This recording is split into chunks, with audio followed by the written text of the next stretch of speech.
Hello again, Dread Mechanic here, for part 5 of my building a mobile base stream.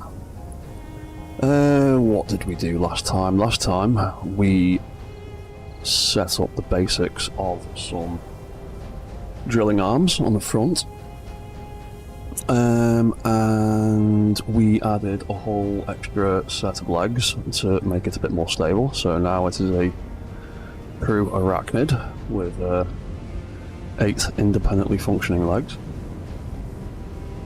and he's also got his 2 drill arms on the front.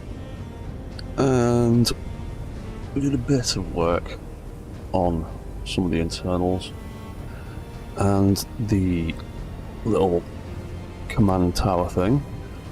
As you can see, I've done a little bit of painting since last time, because I wanted to get some more colour into this thing other than just sandy beigey colour.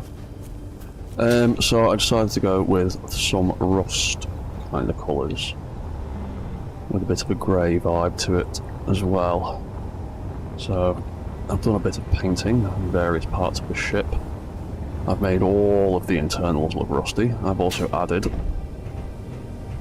an upper, well, a mid-level, a mid-deck or something like that, whatever it might be called. To begin with, this is just a rough idea. So there is an access point from the back end of the ship along the top of here, and we can get to the refinery and the assembler and all that kind of stuff from up here. Also added a bit of lighting as well, so we can actually see what we're doing down here now. And yeah, that's pretty much it. I also added a couple of tanks for when I start drilling stuff. I have also replaced that god-awful conveyor connection that was on the bottom with a one of the new big air vent fans, and set that to depressurize, so that's been collecting some oxygen just in case you ever might want a bit for whatever reason. You might want to use this ship on a weird planet with no oxygen, so that'd be helpful. There's also a little H2 tank for now,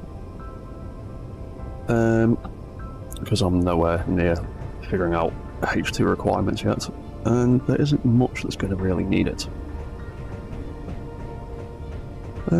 Let's hop back upstairs.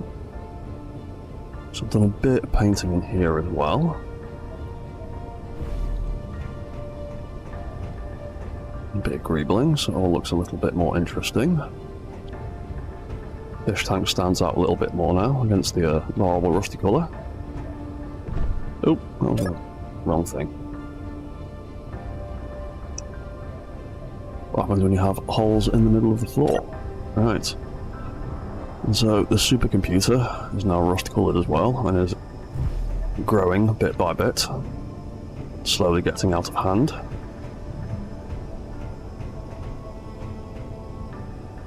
And then we've got the helm, and I did a little bit of greebling to the helm as well. I added some side doors with some sensors to automate them so I don't have to press buttons every 2 seconds. And this way, the mobile base now has a bit of roof access, in case we should ever need to get up here for whatever reason.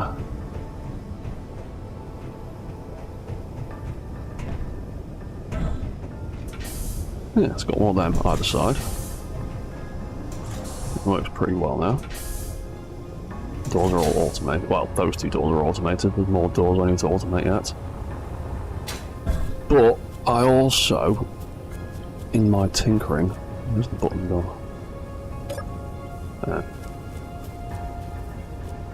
Oh, you idiot. I've not set those controls up to turn those buttons back on, have I? Fine. We'll do it this way.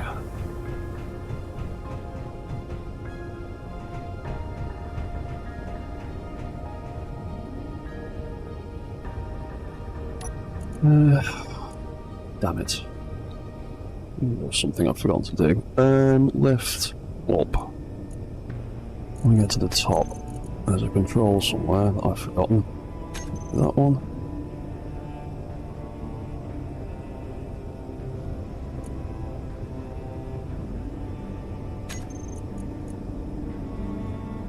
Or is it part of the old... Oh, hey, Mona.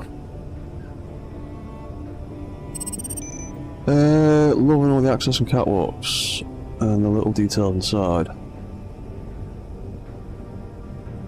There are a couple of O2 H2 generators in here already. I tucked a couple away. I'm not even really tucked them away, they pretty much form a wall just behind the other side of this lift. But right now I just want to try and figure out what control I've forgotten to change.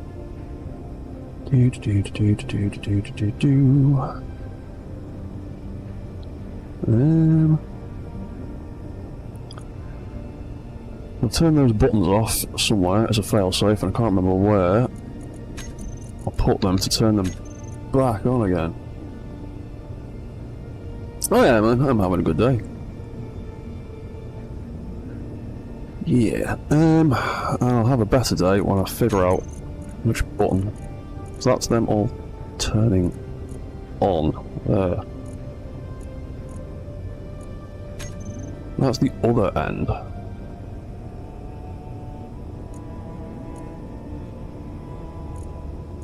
Is it part of that one?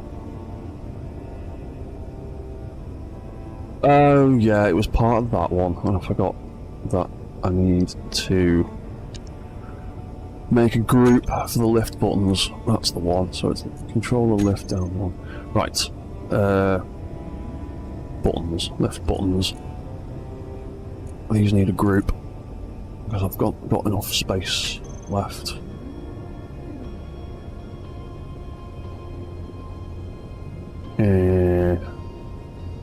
Then again, I could just add a timer. You know, I might do that in a minute, but for now, I am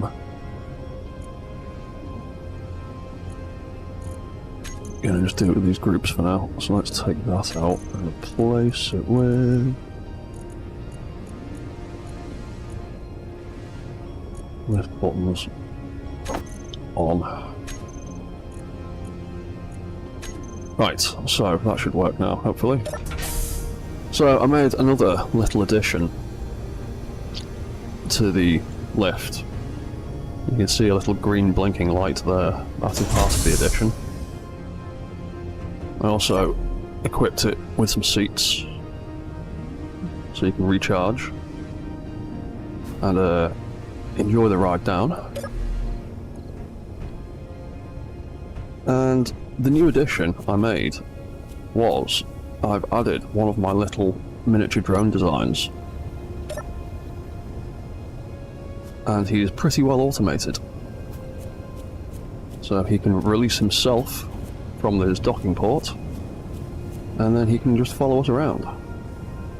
He's only got about half an hour, 40 minutes worth of battery charge, because he's completely oh, cheers, man. Yeah, the timing on the ramp took a bit of fiddling to get it to not clang, especially with him, because he now has an attachment point at the back underneath the ramp, and the way the ramp was initially set up, it was just smacking him into the floor. So it took a bit of fiddling to get it done, which is why I didn't do it on stream, because there was a lot of me changing lots of little parameters and swearing to myself until I got it right. At the moment he's got an antenna.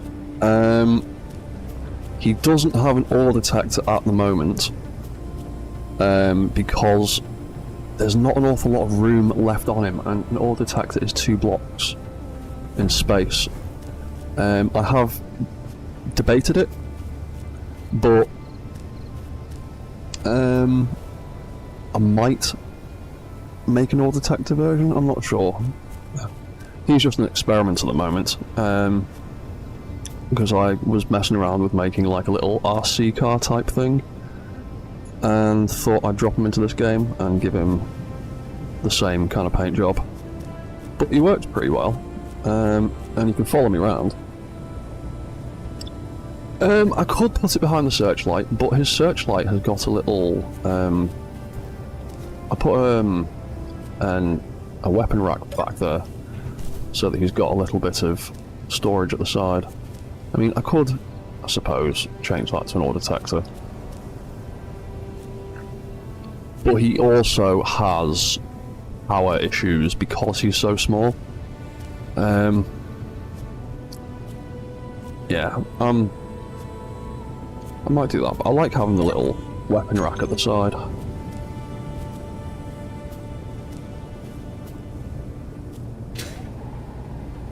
Then again, I could move the weapon rack to the middle, perhaps? Yeah, let's try that, actually. Yeah, well, my idea for him was something along those lines of using him as like a little scout drone. Like I said, he was... When I dropped him into the game last night, he was literally just the frame. There was no gun, there was no camera, there was no buttons, there was no searchlights or anything. He was literally just a little tiny frame that could follow me around. So all this outer greebling is still a work in progress, but I do like your idea of sticking an ore detector on the side. But I also like my idea of having the weapon rack. So I think I'm going to compromise between the two, because I like both those ideas. And I might... Oh, that sticks out a little bit. But...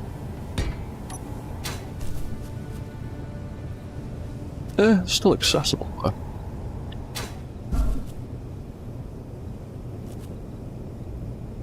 Actually, that's not too bad. You know what? Yeah, you could have the weapon rack. Yeah, you know what, actually, I might do that. Let's try that. It's nothing major if it doesn't work. Ooh.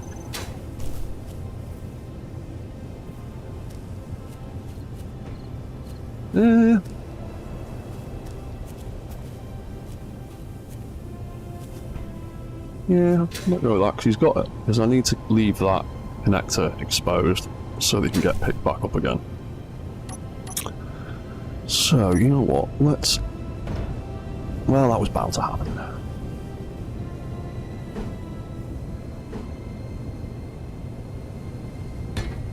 Move that on the side. Paste that back in. There we go.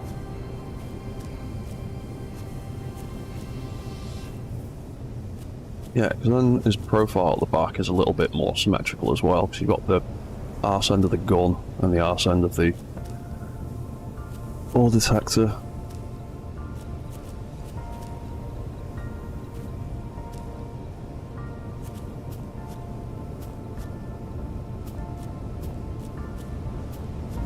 Yeah, I might go with that, to be honest.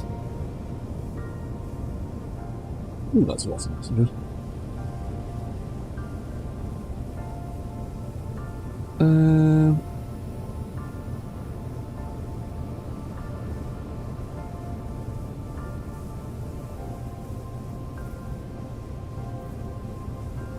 Right, there's loads of words there, and I've not got my glasses on.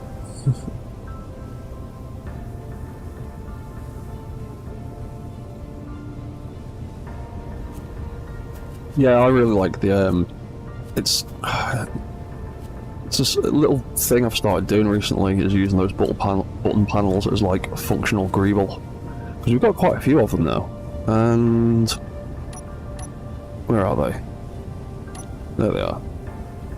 Yeah, because we've got quite a few of them now, and they do look quite good for different things, and they do come in quite useful. Like, I was originally going to use that one, but apparently those ones have a much larger collision field than these ones, because one of those either side was scrubbing really badly on that connector, and it was having trouble getting through the middle of them. But when I swapped it for the older style button panels that we've had for a while. There, apparently, their collisions are a bit skinnier, and it lets a connector just about get through that gap.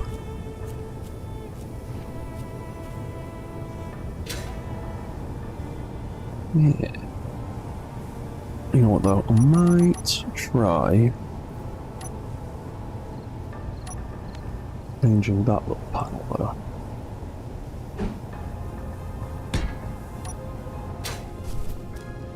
Trying the other one.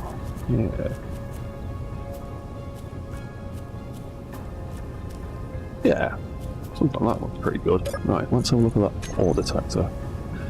Because that will need to be now part of the control systems, so that it can get turned on and off, along with the other bits. Save the going one.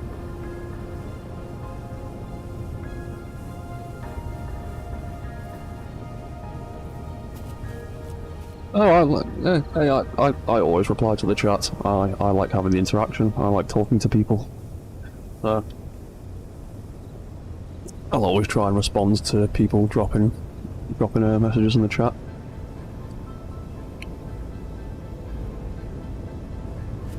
Right, so this little dude can now detect some things for us. You know what though, I think I might prefer to have the gun and the ore detector that colour.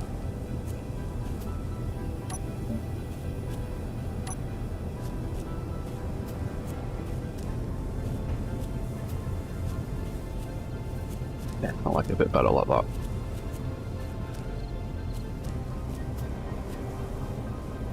Yeah, cool. So we can turn him back on, and he can follow us now. And he's, like I said, he's pretty good at following. He can keep up pretty well. Unlike the other rover drone that I was trying to mess around with the other day, I haven't bothered putting a thruster on this one, because I extended the base out a little bit and added an extra set of wheels, and now he can actually grip the floor a decent amount with his own wheels, rather than need to use a thruster, so we can actually go pretty quick. And when he's not being a fool and driving around in stupid circles, he can actually keep up with me pretty well when I'm jogging. If I start sprinting, he can't quite keep up, but I have experimented with various speeds. Hello, I don't know how to say that, that's just a collection of symbols.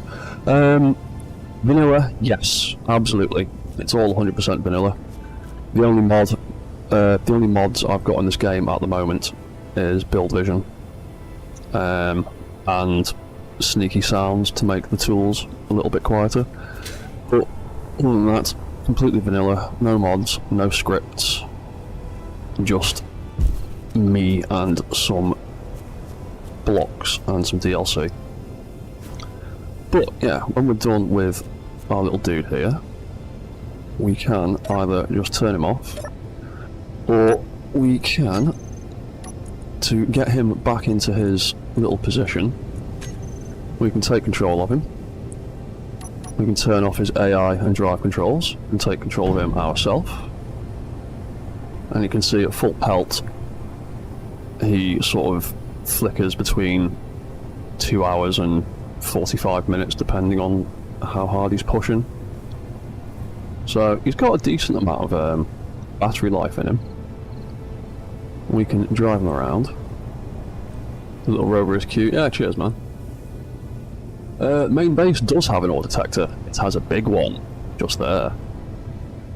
Main base has an ore detector, and each of the drill arms has a little ore detector built into it as well. There is plenty of ore detection going on this base. But yeah, I've been designing a little system for this dude to get loaded back up, so we can take control of him ourselves. We can drive under here, and when you get so far, you should get stuck. If I run over, you can see he is now in position. He's actually probably a little bit too far back. Oh, because that goes to the end of that without scrubbing. Okay. So, yeah, we'll just get our little rover friend into position. And then we can hit 9 to connect him up. And then there is a event controller to detect his battery charge. He is currently charging, so it is on orange. And eventually when he charges back up to full, it will flick onto green. And that is his little home where he lives. And when we want to go back up, we can hit the button. He'll fold back in. And we'll head back up.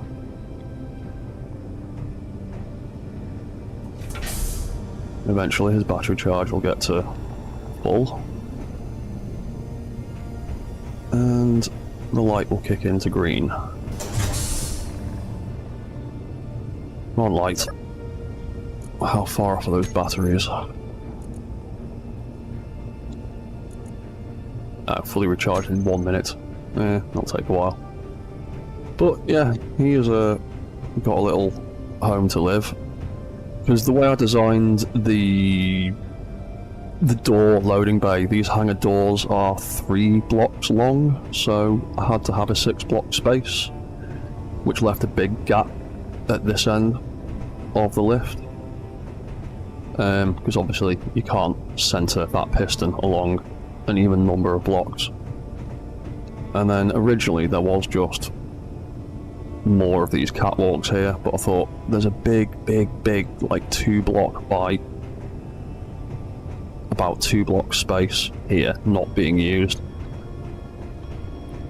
and there was just enough room to squeeze him, so that's where he lives now.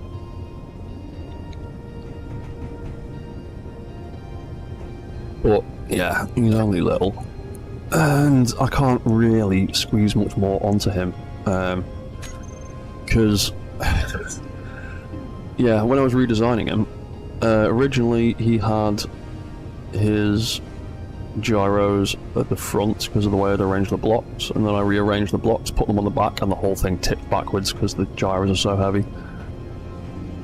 So I've had to rearrange them and put them in the middle, and quite drastically changed shape of them. Oh, there you go. Batteries have recharged to full, so the green light is kicked in. And the orange light is turned off, so we now know that our little rover is now at full charge.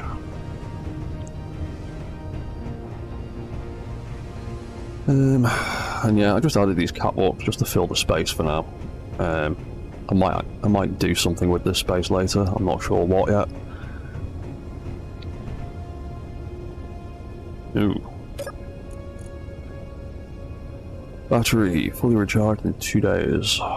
It's looking bleak.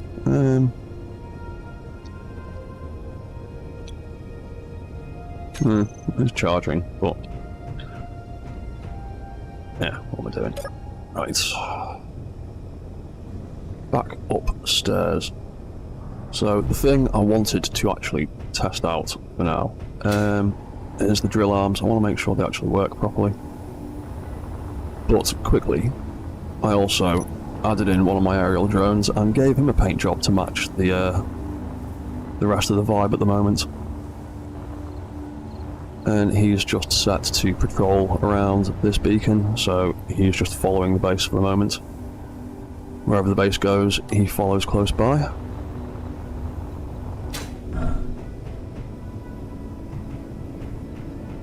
Oh yeah, piston, windmill. I could do that. The only problem with windmills is they are huge eyesores.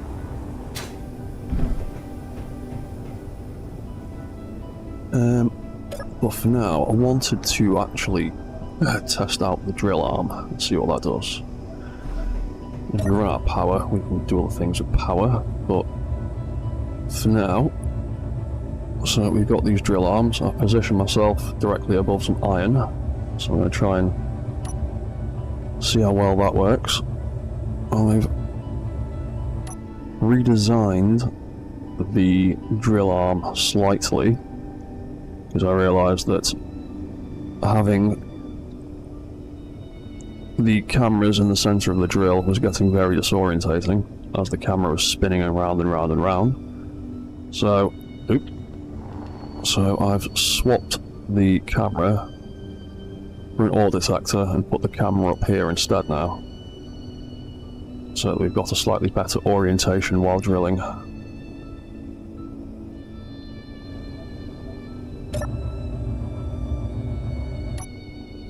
That way I can actually see what I'm doing without getting dizzy.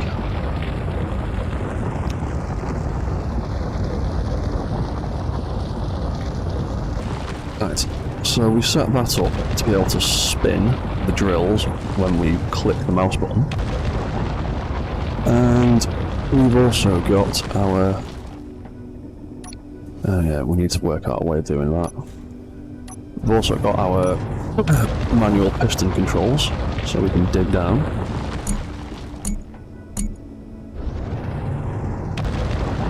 I cannot do right click drilling with a turret. That's annoying.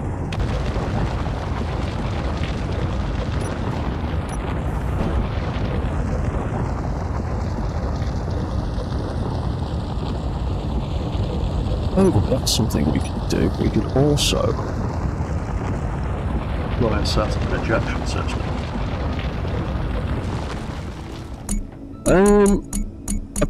I don't think you can do right-click mining with a turret controller because I'm clicking the right button and it's trying to target.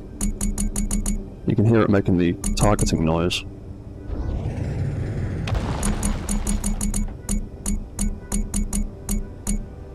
I don't think that actually works.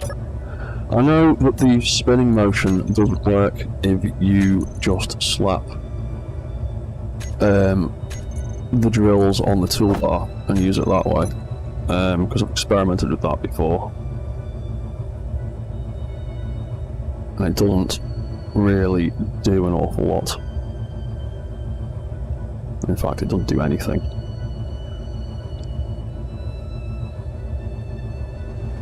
Yeah, I can move right-click drill from the toolbar and do it like that.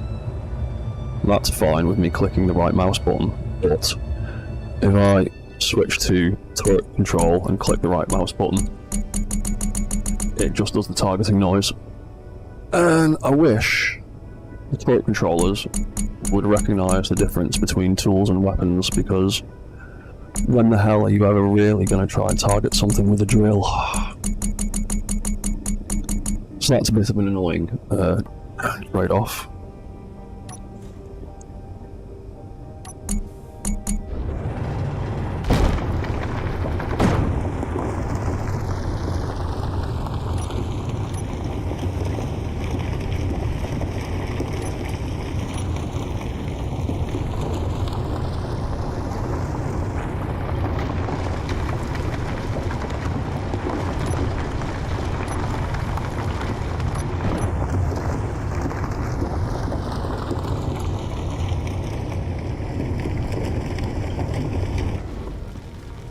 What's that? You can set up so you can right-click drill and piston down.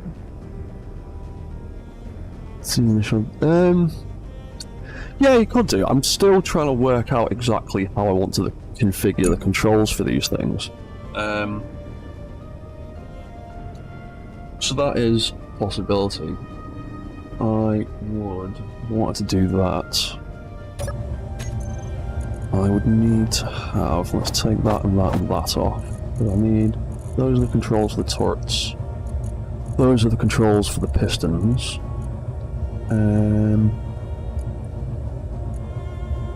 I could do with having the drill camera on the toolbar,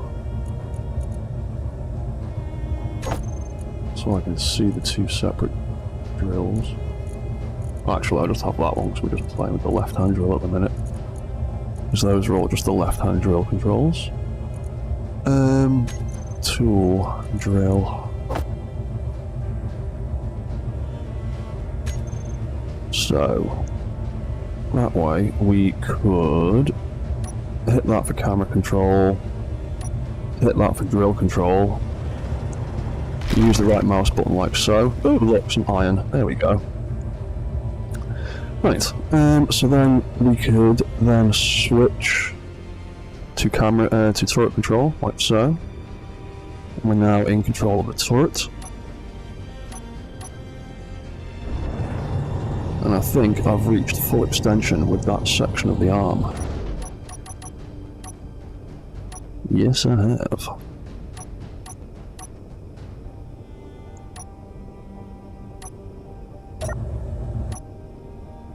There we go. We can use the second arm to get in there a bit better.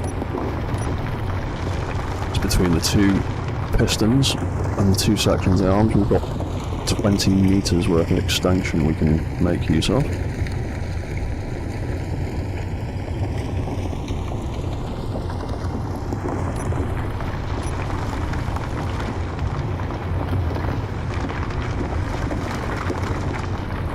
Angle that down a bit, switch to the other one, there we go.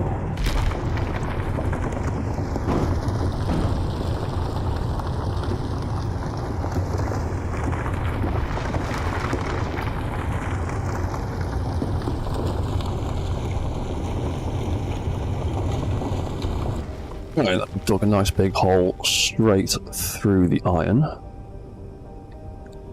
So what kind of angle is that arm sitting at? After messing around like so. Right. Okay, so that's like that.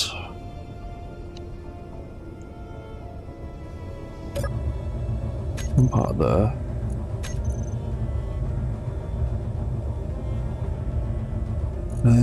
That is the on-off switch for our drill arm. So let's see how well this works if I just try and retract it like that. Not too bad. It's a bit scrapey though. Then again, we could have retracted those pistons ourselves and made that a little bit smoother, but that's not too bad.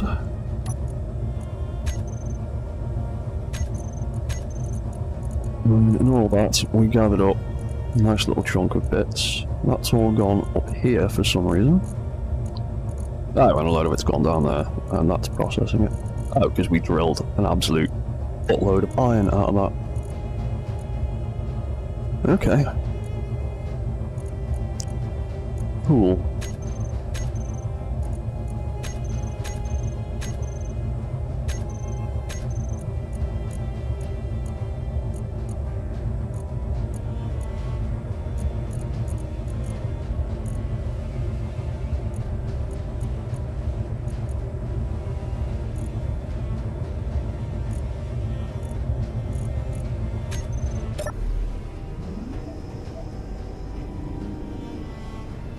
Okie doke. So I would say initial testing, the drill arms are pretty successful. I don't have an awful lot of storage, Jonah. Oh, hey, Prestige Reaper.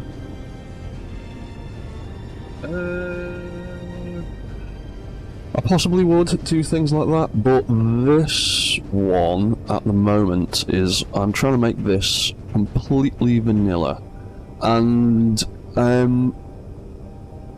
Jonah, I think that 75 meters might have been 75 meters from me, the player, sat in the control seat all the way up here, because I was wondering about that myself. Because I scoped it out on the ground first, and the reading said it was like 15 meters underground. And then, obviously, we could all see 75 meters, so I think that was actually the distance from up here. Because it's about 70 meters from up here. Because that's a 72. And if I extend that out, I put the arm back out, and then take control of it, it still says 70 meters. So I think that reading is from where me, the player, is standing, rather than the end of this drill. So that's a little bit confusing. Yeah, 'cause it says 70 meters from here, so that's dumb. Anyway.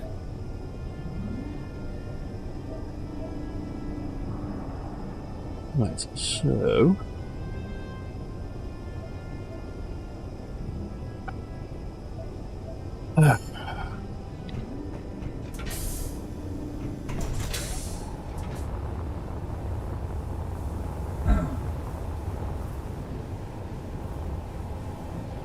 well, that dug a pretty decent-sized hole, considering the basic setup of those drills, so quite happy with them for now. I have been considering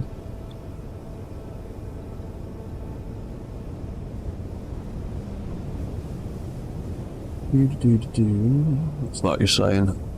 Put storage higher, what may be... yeah, I'm trying to keep the centre of mass a little bit low, because that big tower at the back is doing a lot for the centre of mass. Yeah, cargo containers. I've not thought about that bit yet. I do need to.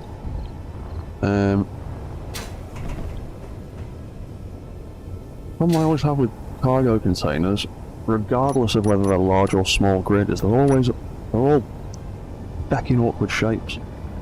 Because those ones are cool and look awesome, but they're bloody massive, and I ain't got the room for one of them in here. I probably should have made this thing a little bit bigger, but this was just an experiment to begin with. And the small ones are tiny, and it's the same problem with small grid. You've either got way too big or way too small, and there's no happy medium. It's really frustrating, because you can either stick 25 of these little ones in, or you can have a great big one sticking out somewhere like a sore thumb. And I don't want to put anything here, because I've got an idea for the back of this that I want to try later. So I don't want to use that space. And... kind of ruins the vibe sticking something that large up there, so it might have to be a bunch of small ones somewhere. I mean, I might even take out some of these conveyor connections and just put some storage in there. Because that's just one big conveyor line feeding the back end of the ship to the front end of the ship, because there isn't really anywhere better to put it. Yeah, I'm trying to put more weight on the front at the moment, because, you know what, I haven't actually looked at the centre of mass for a while. Yeah, the centre of mass is leaning over the back still, because of this gigantic thing. So he does lean a little bit back when he's walking. I've extended the front out a bit to try and balance him back out a bit. But I'm thinking, seeing as all the refinery and cargo related stuff is up this end of the ship anyway. We've got O2, we've got our H2 engine, we've got an assembler, we've got a refinery, we've got some basic gas tanks. I think I might build some storage up this end.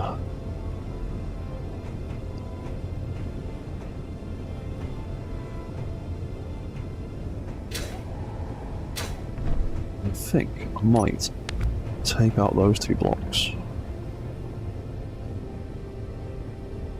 and replace them with some storage containers.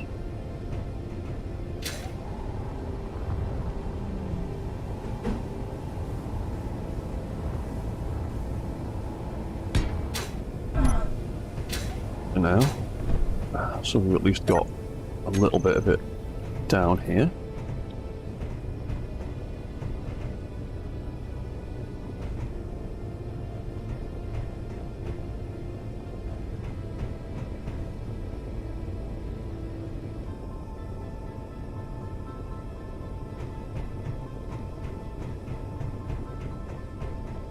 Oh yeah, that's why nothing's being processed, because I turned everything off to conserve power while I was trying to figure out.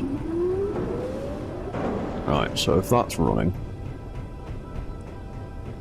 how are my batteries and my solar panels dealing? Fully depleted in 58 minutes, current output 300 kilowatts, nearly 400. Current input barely over 200. An hour till it's dead. That's an issue.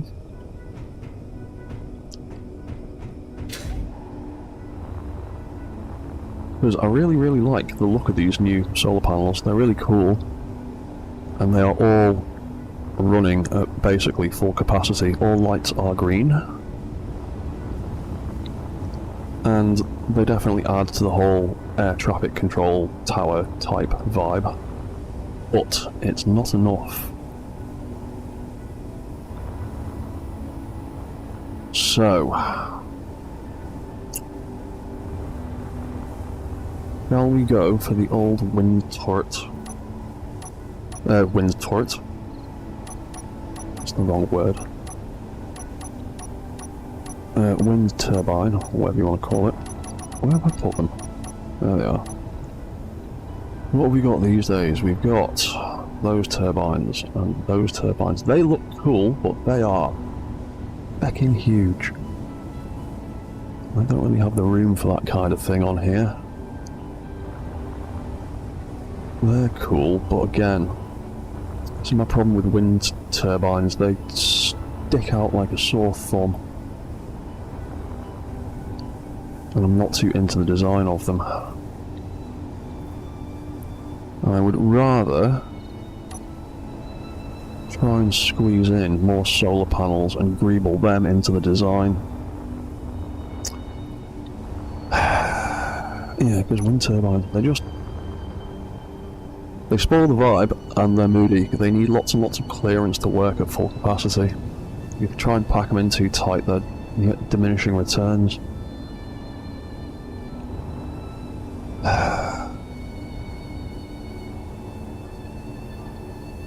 Unless I stuck one right on the top and move the beacon. Would they work if I put them there and move the antennas?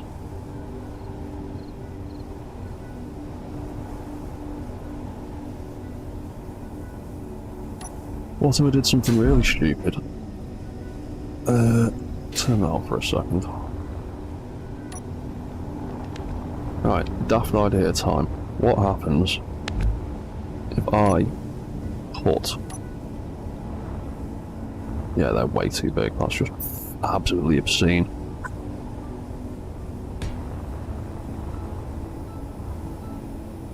Unless upgrade is a station. Don't know if magplate would work for them. Yeah, see, that's the thing. That was the thing I always thought. I thought it had to be like a station and proper lockdown and stuff, but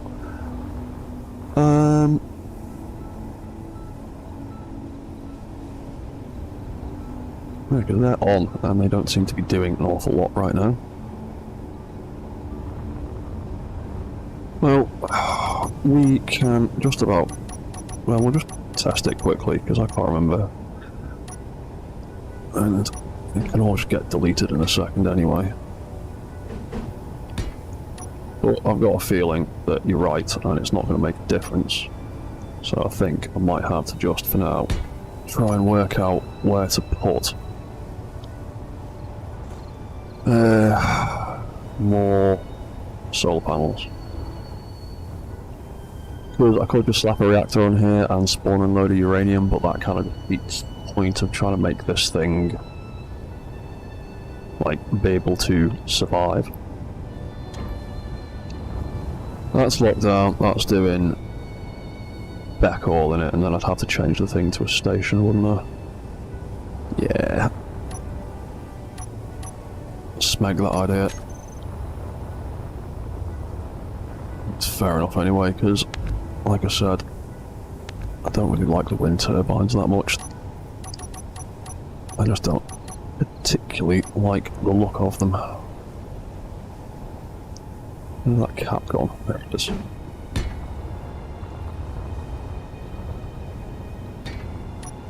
Right, so we would definitely instead need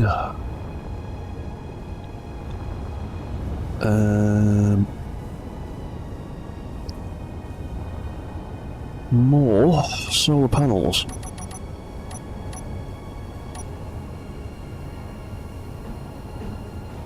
These things are quite cool. I do like the design of them. I do like these pointy ones that we've got.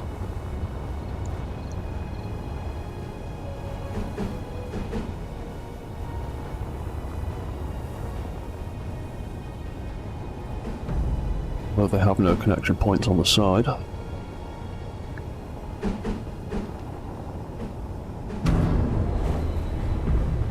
Why are you down there? What are you doing? You know what, let's take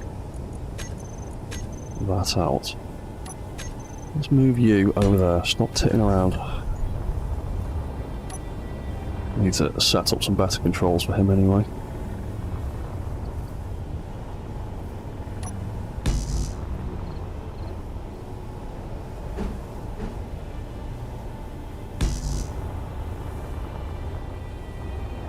Oh, of course they don't copy over properly in mirror mode. Why would they?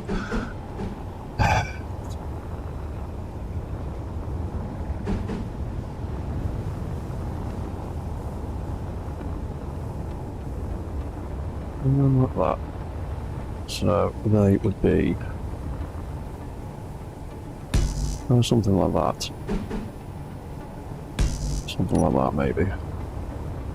A moment.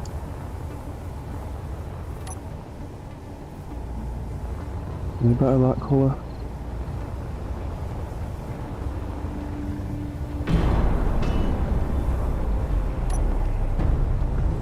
Okay. I definitely need to set you up. Oh, I think you... Oh, you're running out of power, that's why. You've just been flying around for ages and you haven't had a recharge in a while. So now you're just being dopey.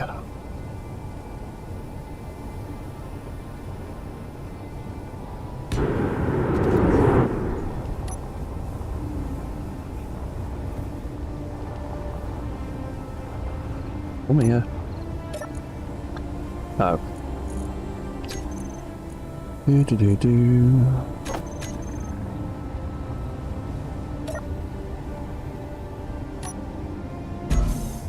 Just turn you off. There we go. There you go. The legs can auto deploy. And we can just have him sitting there, because he hasn't had a recharge in a while. I need to figure out a better way of charging him at the moment. So I'll do that later. I think I had collision avoidance turned off on him. Possibly. Was probably the issue.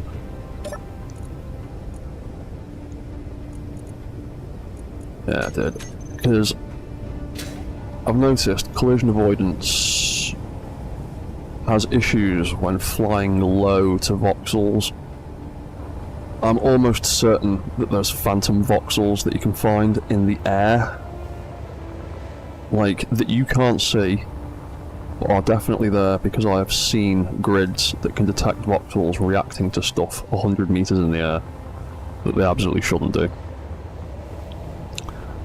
So I've noticed that on planet, collision avoidance gets a little bit wonky.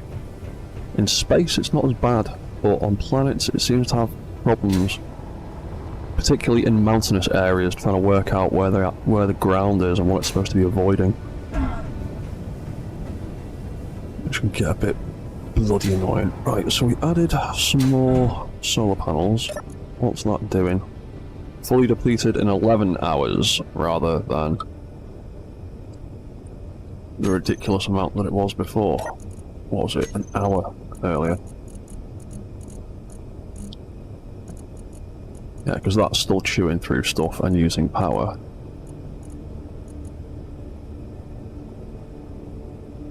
and we've just created 26 tons worth of ore. Fantastic.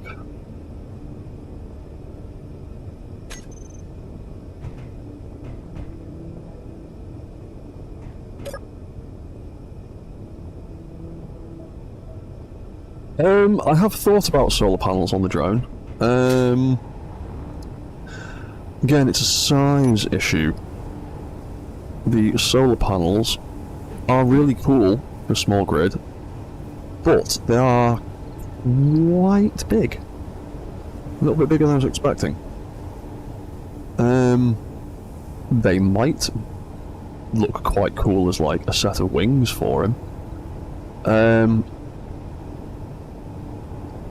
How heavy are they? They're only 87 kilos each though, so that wouldn't add a horrendous amount of weight.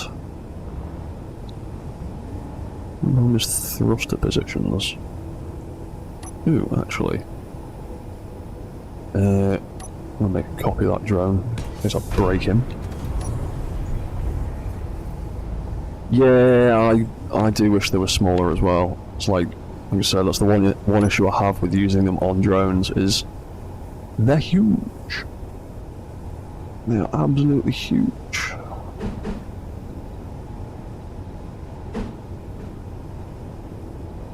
The square ones aren't much better. In fact, they're worse. Like, the triangle ones are probably the smallest of the lot of them, but even then, they are still quite big and kind of spoil the compact kind of vibe I was trying to get with this drone.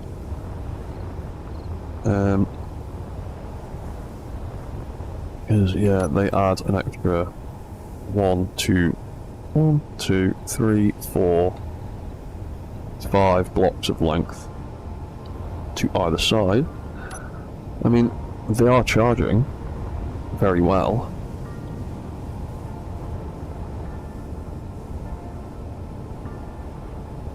And I do like that look. I do like that idea. They're just feckin' massive. It's the problem. It's the sheer size of them. Then again, of course you're gonna mirror it like that. Why does mirror mode not work properly with some blocks?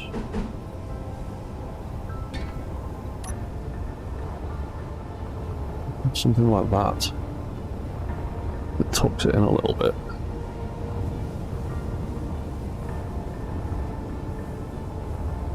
And then that isn't sticking completely horrendously all the way out. And that base is actually the same length as there.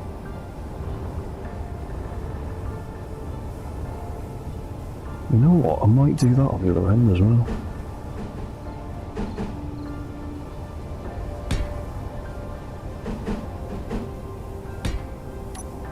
A weird little TIE fighter-y looking design.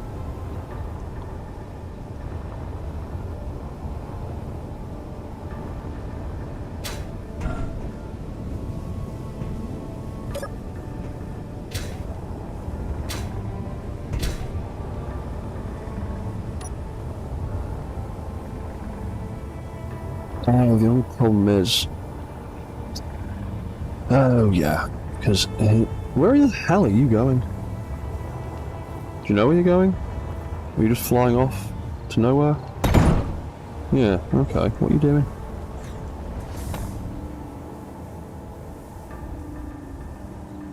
Have I turned your AI off by mistake? I have, haven't I? This is why I do all this stuff with damage turned off. AI controls.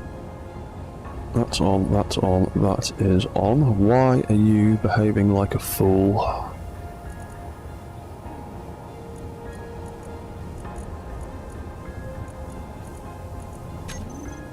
It's collision avoidance, isn't it? Right. Let's pop you back into the real world. What are you doing? Where are you going? Where are you going?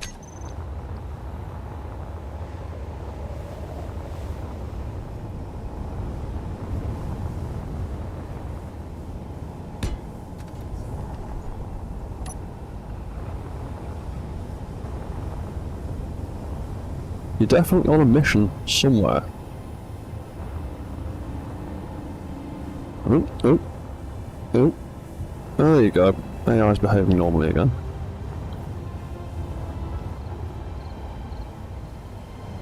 Oh, hello, Dr. Headbonk.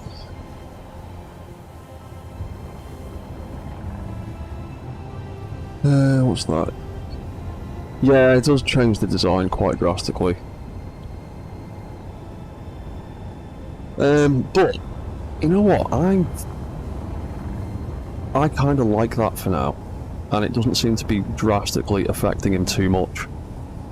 So, I'm going to leave him like that for now. And that can perhaps be like a rechargeable version of this drone. Because this one is set up, he's got a whole bunch of reactors in him. Like, yeah, he's got 4 reactors tucked inside him to do stuff, well, to keep him charged. And he has got a reserve battery. But I do quite like the shape of that now, and it's not obscenely like bigger than what it was originally. So I might leave him. Yeah, I might leave him like that. But again, I'm pretty certain that the collision avoidance was what was causing the problems just then. Like I said, collision avoidance in atmospheres or on planets, I've always had issues with it. It starts doing weird stuff occasionally.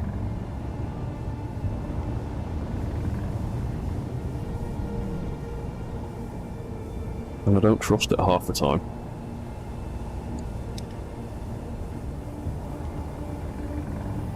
But I'll leave him with collision avoidance on for now and see how he gets on, but yeah, I've always noticed they tend to start doing weird stuff.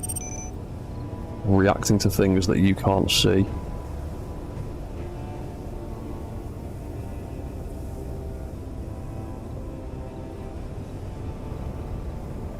But yeah, I don't know. I quite like that. I'm going to stick with that for now.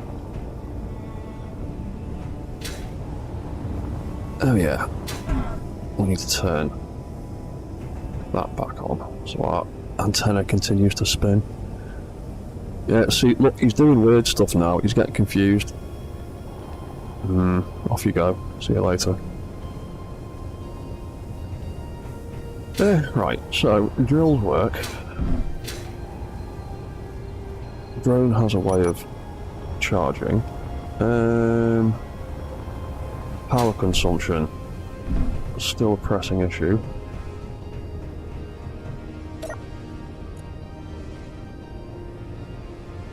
Current input 300 kilowatts. Oh, current output.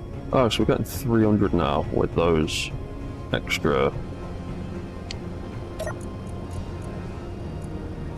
solar panels. That's finished chewing through power, so that's fine. I'm going to turn that back on.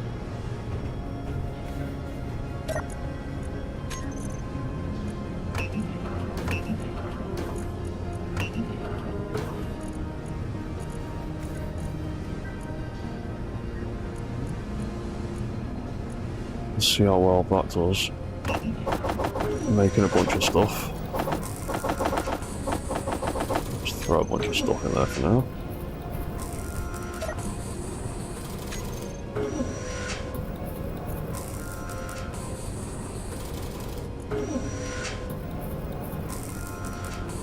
Power output 380. Yeah, so the other problem is rotors, hinges and pistons use a surprising amount of power, and when you start throwing lots and lots and lots and lots of subgrids on stuff, with lots and lots and lots of hinges. All those hinges combined are using 68 kilowatts, which is a decent chunk when our output is only like 300 and something. And that's just the hinges. And we've got all of these rotors. They are using another 42, so that's about 100 kilowatts of power right there. So that's 1/3 of our power output is just rotors and hinges.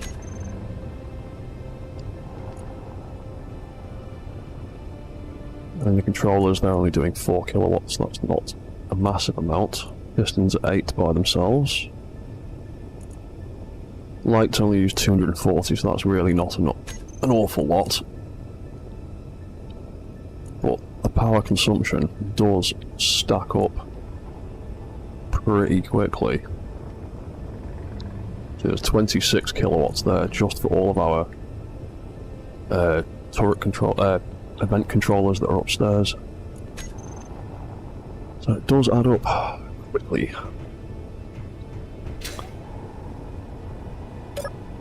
And then we've got the wheels and the gyroscopes and everything else. Each gyro does 10 kilowatts by itself. And then we've got all the suspension on the feet, which I have turned off because they don't need to be consuming 12 kilowatts of power. Oh wait, that's not all of them.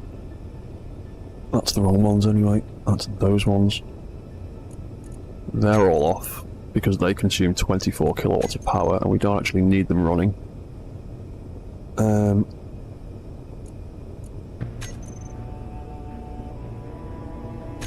Because we're not driving with this thing. We only need the air shock. And as far as I know, that doesn't require power to work. And neither does the friction, so all those wheels can be switched off.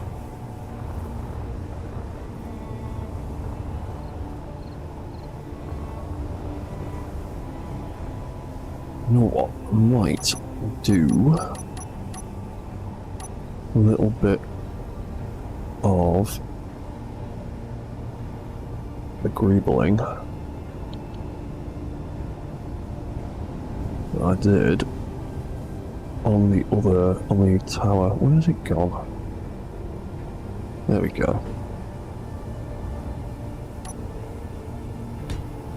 I'm gonna have two things stick out like a sore thumb at the side. I might as well try and integrate them into the design a little bit and make it not look as crap. But also, I do prefer that colour.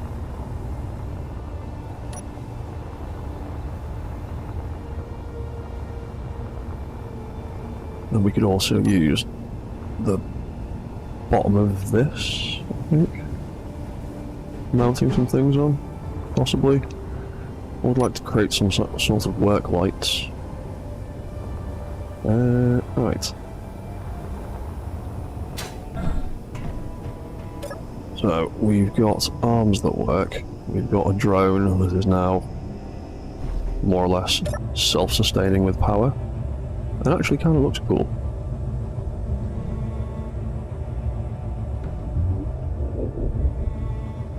And let's try and reposition the base. Oop. Oh, that is something I'd like to try and work on as well. Something to prevent the legs doing weird stuff when they're all up in the air.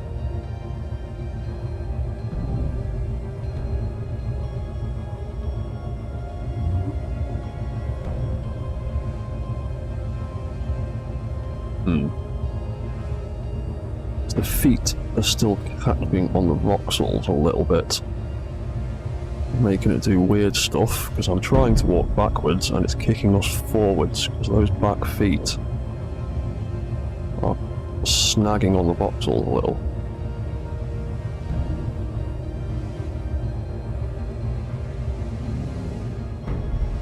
The inconsistency of wheel friction. Sometimes it works nicely, sometimes it slides, sometimes it grips way too hard, and I'm sure it just uses some kind of probability scale to work out whether it's going to grip the floor or not. Sometimes it's way too much, sometimes it's not enough.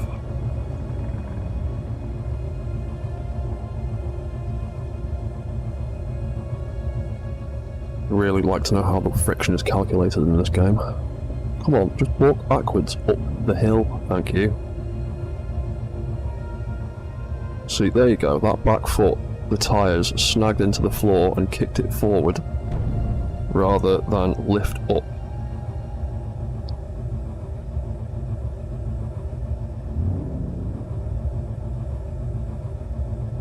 Come on. There we go. Where's that cobalt in relation to us? It's quite deep, isn't it?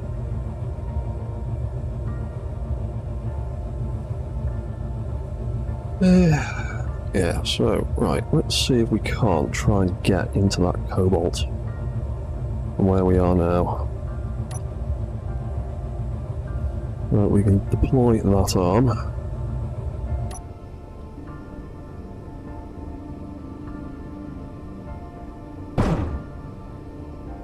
Position that one. Position that one a little bit.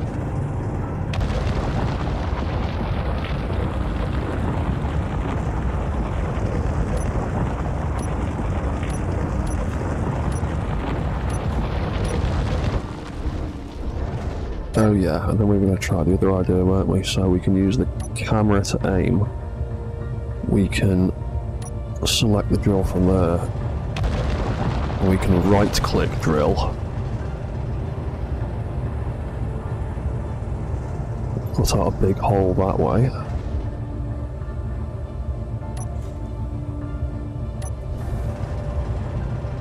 Oh crap, sorry man, I forgot to have a look at that. I will definitely do that after this.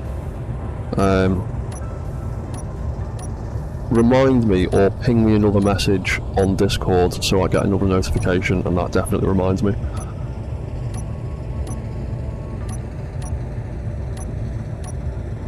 Right, that is as far as the first drill is going to reach.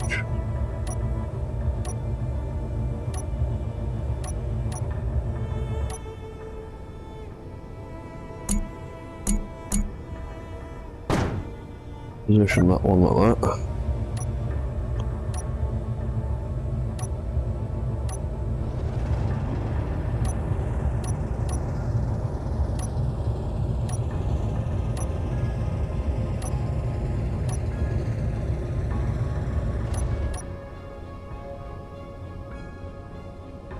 Yeah, the cobalt might be too deep.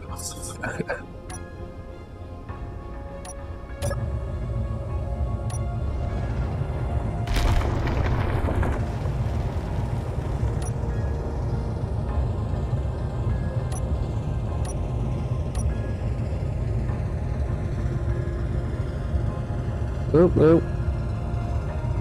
No, we've just about found the top of it.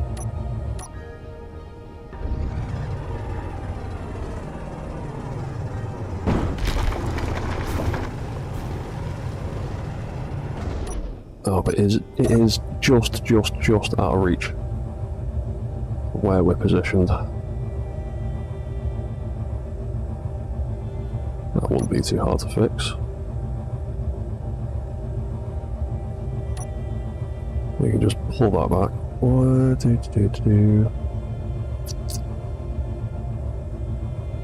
Oh, that's something I tried doing. I could. What can I do? How can I do that? Oh, no. That might be a bit risky.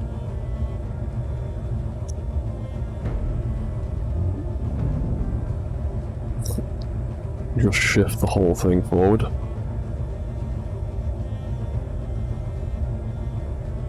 Rack the drill all the way in.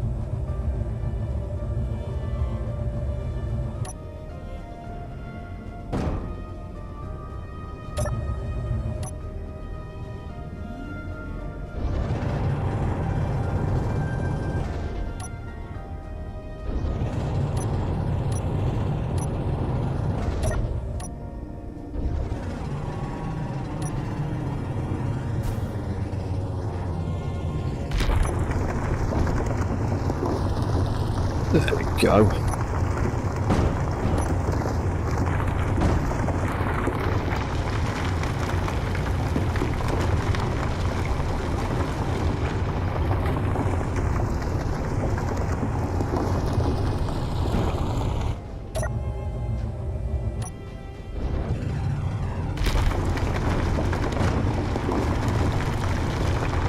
There you go, that's got a decent reach into the ground.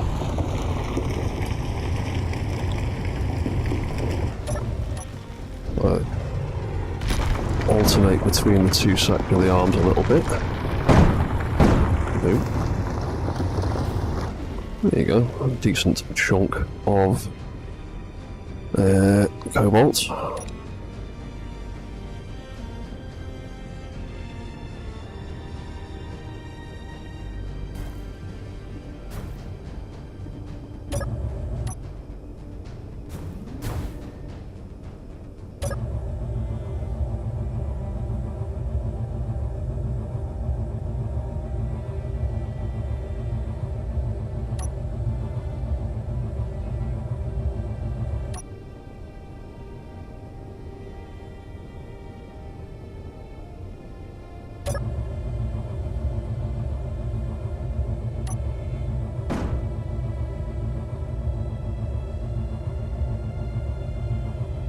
Yeah, well, that's not too bad.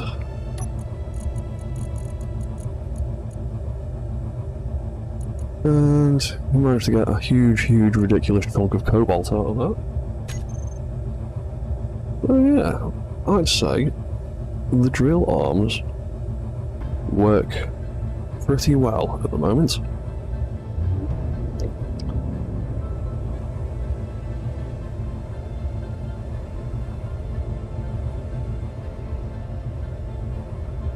And the feet are big enough that they can pretty much not have to worry about any little holes we make with the drills.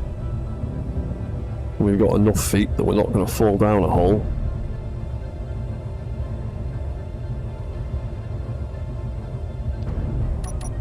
And I still need to figure out what I want to do with the actual control setup for this thing. Because at the moment, if I just stick that little rear thruster at the back that controls the walk cycle, stick that on full propulsion override, it basically acts like an auto walk. So he will now just plod on forwards.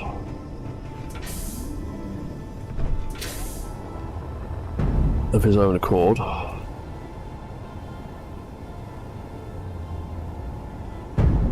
Little drone will follow behind us. And we'll decimate any trees in our path.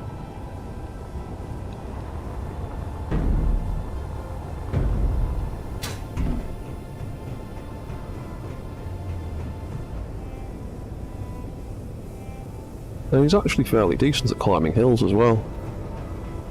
Because in the last stream, I climbed all the way to the top of that hill and then came down there.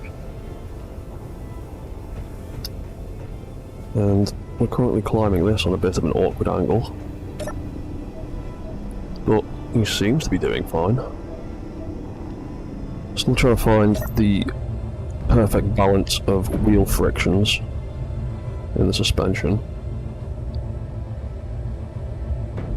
Like I said, the suspension mechanics, I swear to God they work on like a probability scale than anything else. They don't seem to increase friction, they seem to increase the chance of friction happening. And occasionally he does weird bouncy stuff like that.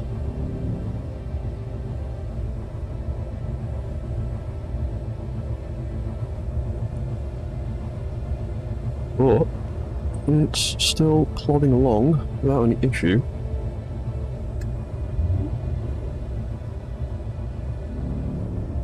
Oh yeah, absolutely. I'm absolutely gonna turn it into an on and off switch. That is just like the basics of how that works for now. I will absolutely make that into an on and off switch. There is plenty of space left in the supercomputer area.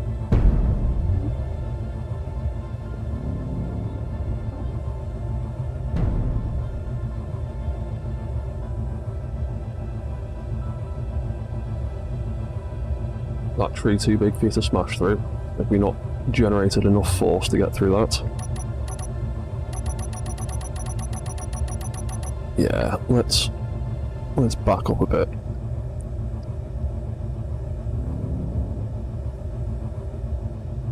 Yeah, you see, bouncy bouncy, occasionally wheels snag on voxels, like that, and it rockets the whole thing into the air.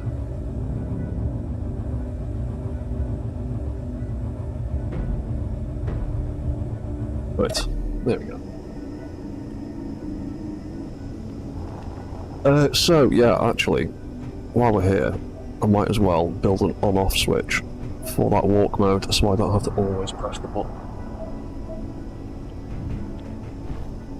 I want to try and even this thing out a little bit.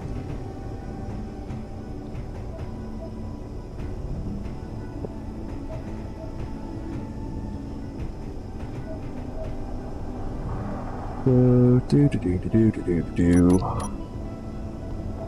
we have any spare band controllers in this? No, I used them all, didn't I?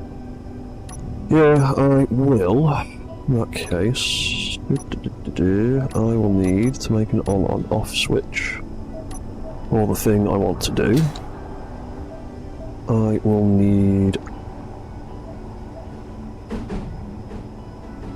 an event controller. Surprise, surprise. Then I will need another pair of timers. I'm going to call this Auto Walk On, Auto Walk Off.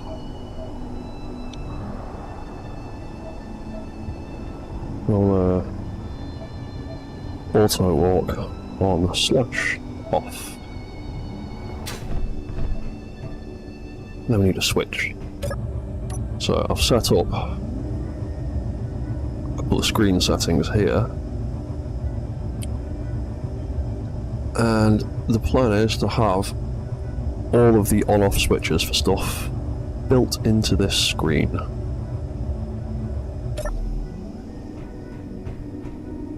So for now, you can see that this one is the left drill arm, and that one is the right drill arm, so that when I am in control of the cockpit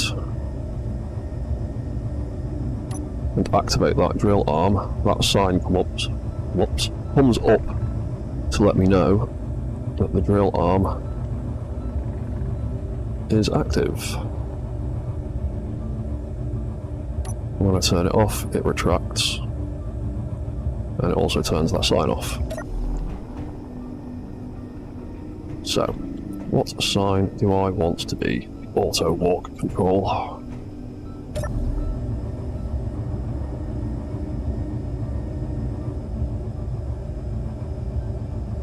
Yeah, I'll just have it the next one along. For now, they can be changed to anything.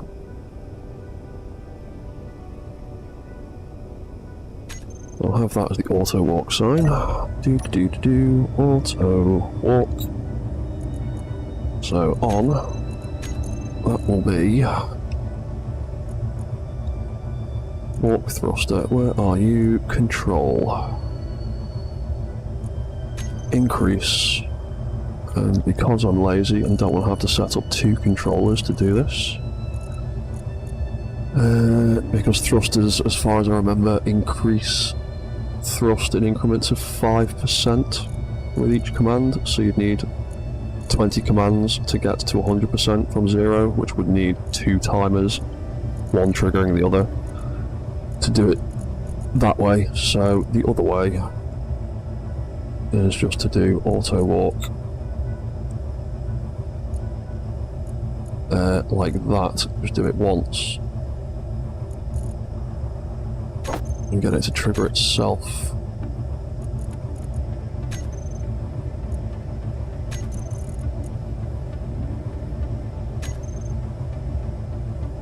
Which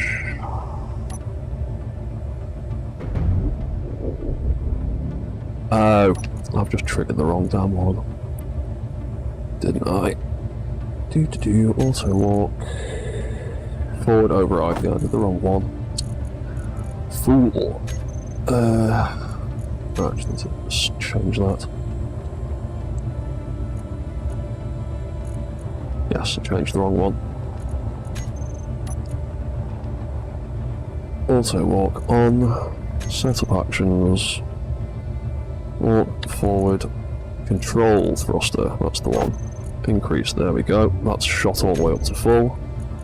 As that timer is triggering itself. So now that thruster has kicked in. And now doing that. So to turn that off. Same thing. Walk, thruster. Oh, there we go. Forced to barge through it that time. Walk forward control. Decrease thrust override. Auto walk off. Trigger itself. And the problem that we're going to have is if I now trigger that, there's two timers triggering, fighting with each other, and kind of cancelling each other out. So if I now turn that one off, that one, even though you can't see it doing anything, is triggering as we've just come to a complete stop. Turn that off. Turn that back on. That is now stopped. But that will also help us make this on and off sign. So block switched on and off. Sign auto walk.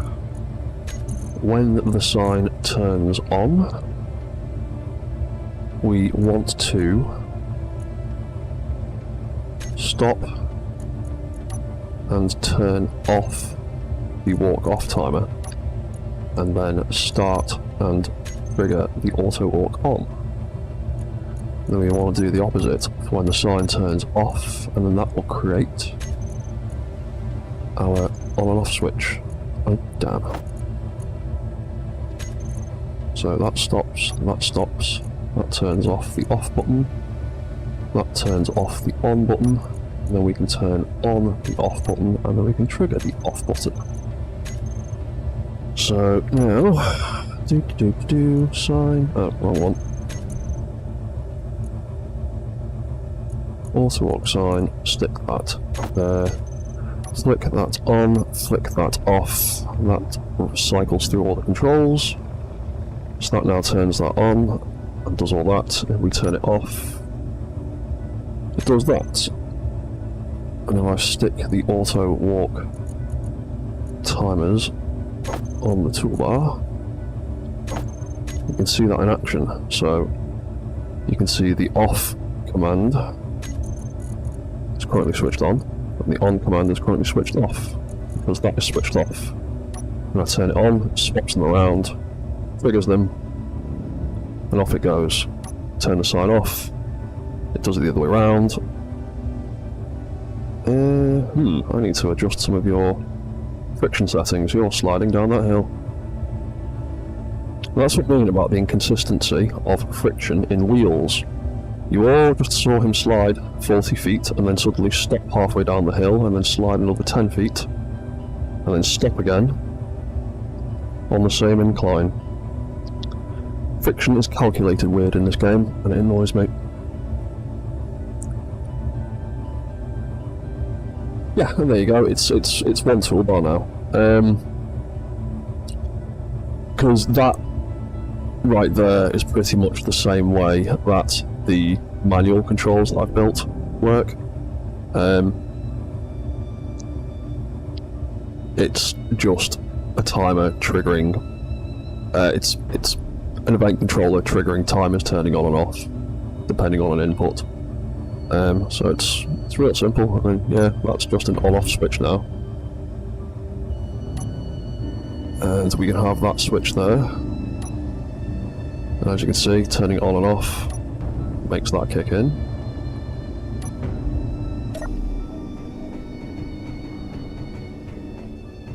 So what we can do is we can set this sign up, text and images, Call it something like auto walk active. Doesn't really matter what it is for now. Just needs to be a visual representation. So what did we do? We used size 3 font and red text, centered. What was the padding? 33. That's a weird number. I usually do more solid amounts than that. I'll call it 30 for now. Danger. Stick that on there. Reserve aspect ratio, and if we turn that on, it now kicks in, and we've got that sign. It tells us it's functioning. Alright, I do think that should be 35.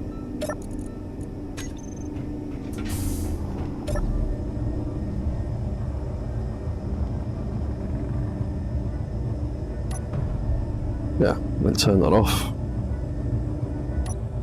And that's off. And we could even set up a control to walk backwards automatically, but when do we ever really want to be walking backwards automatically? I'll just have the forward auto walk for now. Because we can walk backwards manually whenever we like, if we need to.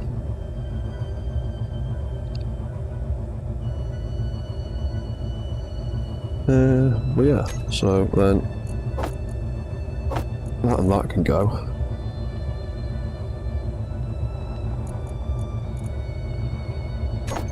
That can go there. And we've got a sign to just plod on forward.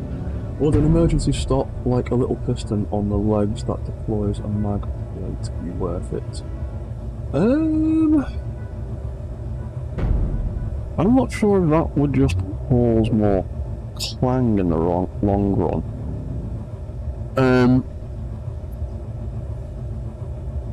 Because I think the issue is, I think part of the issue is the angle I've got the feet at. Suspension blocks on wheels behave strangely sometimes. They're very, very, very grippy right on the ends of them. As in the ends that wouldn't actually be rolling along the floor. Seems to be the snaggiest part. So if they're pointing down at the ground like they are now, they can be a bit snaggy. I might just need to angle the feet up a little bit,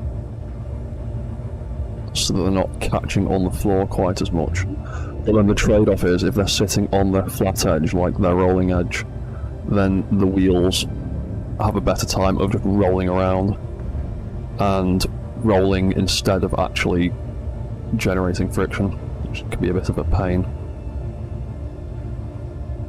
Like, using suspension for feet has its trade-offs. Obviously it stops your mech from smashing itself to pieces, but like I've said before, it has a tendency to make even big things like this that weigh close to 800 tons now, it can still make them bounce 30 feet in the air. It's just ridiculous. But then again, I think it might also have something to do with the strength of the suspensions, as well as the friction. Because they're all on 35, which is quite low. Those ones in the middle are on 50. So I might take a bit out of the side ones as well.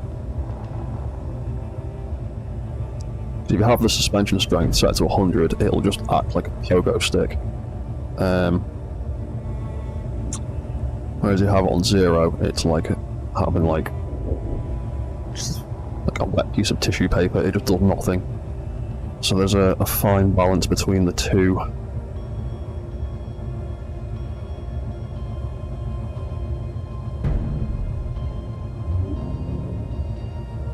And I also think I might actually need to slow down the walk cycle a few RPM, at least a little bit.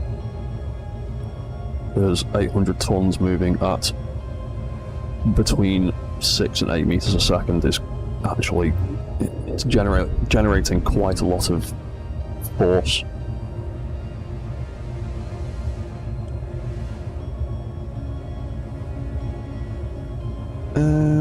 Yeah.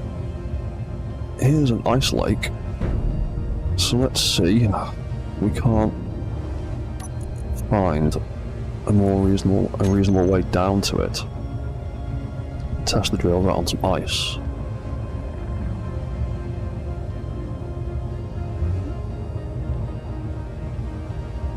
Mine a bit of ice, create a bit of hydrogen, run that H2 engine for a bit, so we can charge the batteries up some.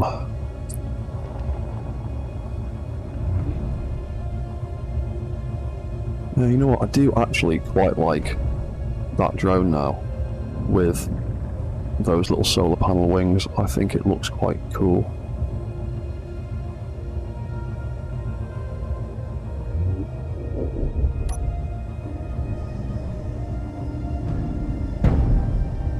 I also need to think about visibility. I want to put some cameras on this thing on the outside somewhere as well.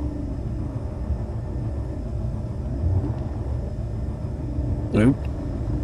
What are we hitting there? Is that just us? Oh, it's just the big tree. Right. Some of the big trees are problematic, are they?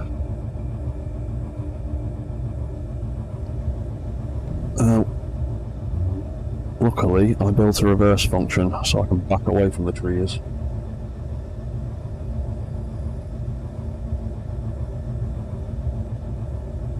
Oh, that's a point, yeah, have I checked? Where have you gone? There he is. Let's take a ride on him. How are your batteries getting on? Because he's got 3 main batteries, and a reserve one for in case of emergencies. Fully depleted in no minutes. Current input 200.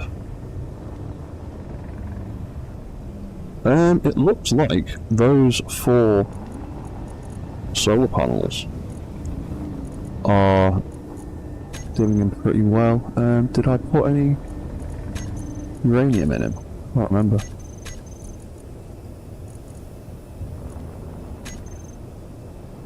Oh, he has got uranium in him, that's why.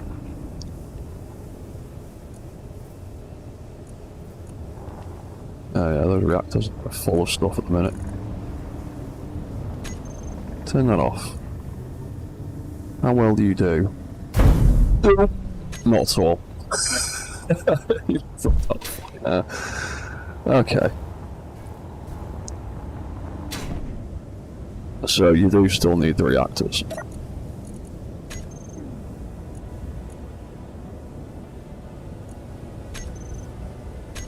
Oh well, that was too good to be true. Depleted in 4 minutes. Heavy overload. If I turn the reserve one back on, still heavy overload. What if I replace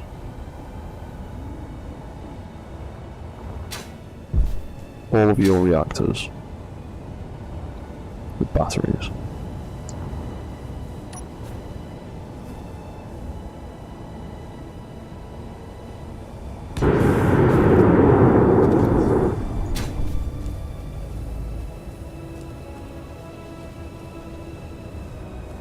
Would you like to settle down for a second? Because I would try and like to make this thing energy self-sufficient.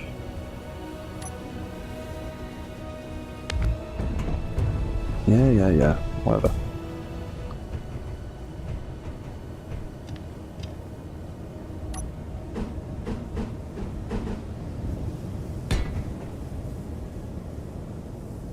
Only really needs the conveyor connector to reach his gun at the bottom. And then, the reactors are buried behind there. That's a pain. I can't get through that. So, let's try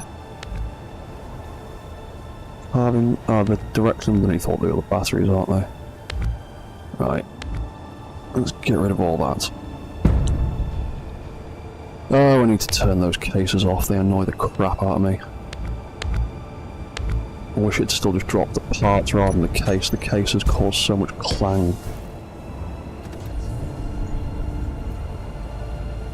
Right, so if I instead fill that space with batteries, will you be better? 1, 2, 3, 4, 5, 6.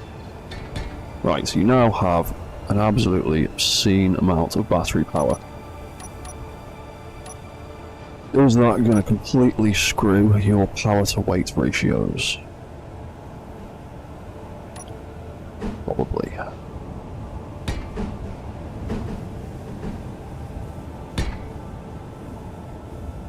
Yeah, they are a pain in the arse, aren't they, Dr. Headbonk? I get the idea behind them, and they do look interesting, but the amount of times that, even like playing in a survival game, like with damage turned off, I've had things clang the hell out because a cargo container that's internal has gotten busted. That has tried to burst out from inside a small grid and sent the small grid physics flying through the air as the game tries to figure out what the hell is going on. And they honestly annoy the crap out of me.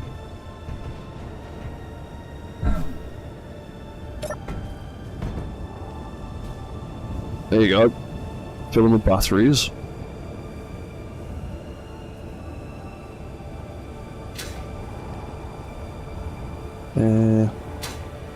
Yeah.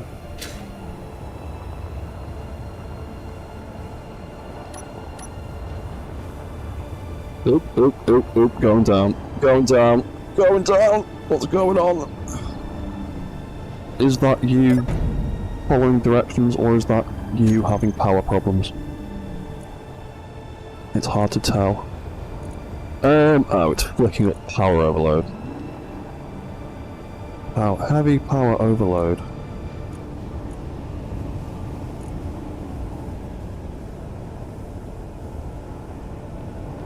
Fully depleted in 6 minutes, heavy power overload.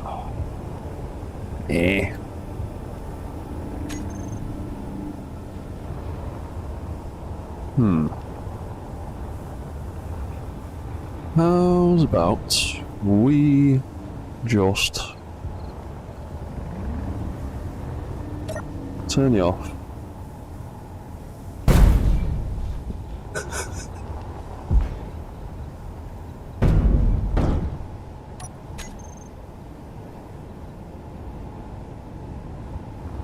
I'm just going to turn you off for a minute.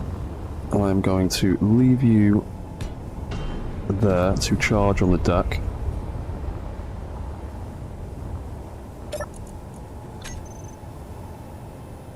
No, these fucking cases.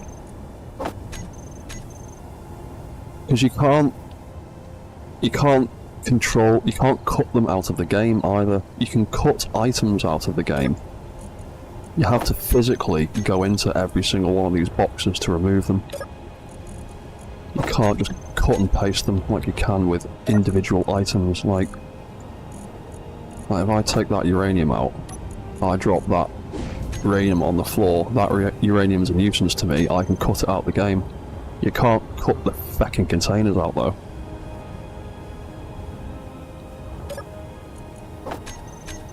They are annoying.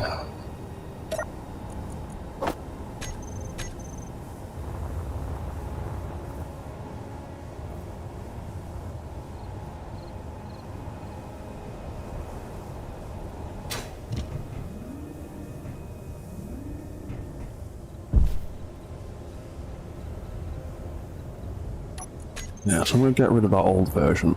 We are going to try. I can get this guy self-sufficient.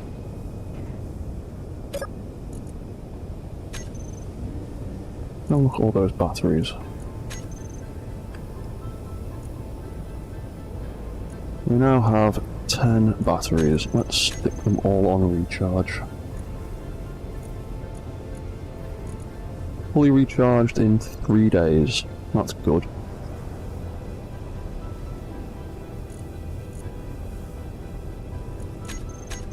So, what? Small solar panels only do a only do a maximum of 20.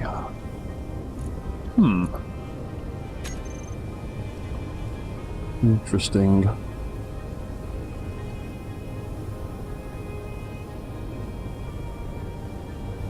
Oh, can they kill too, those cases? Yeah, I figured they might be able to. I noticed flares can cause physical damage. So it wouldn't surprise me if those cases could cause physical damage if they picked up a bit of velocity.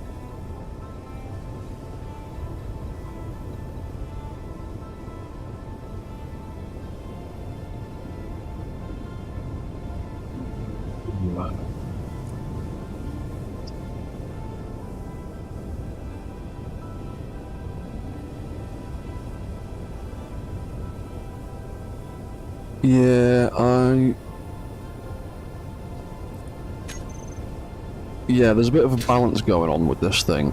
I don't really want to take any of the thrusters off it, particularly. Because the way I've had to design it, with the legs and stuff, my options are really, the only ones I could actually really sacrifice are these two on the side. Because it kind of, there's nowhere to put the third one with the front and back. Because I can't put it there because it burns that.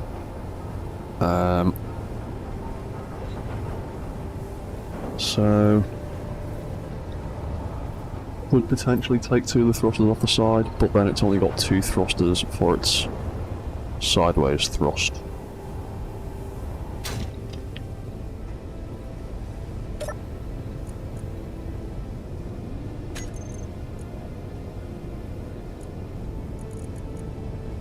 But 3 days recharge time is not great.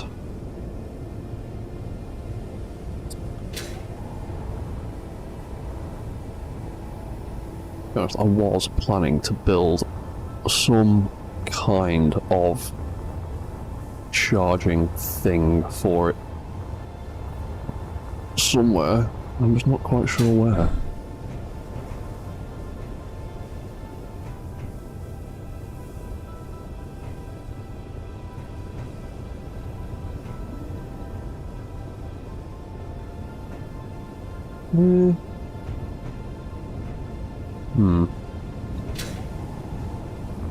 Well, right.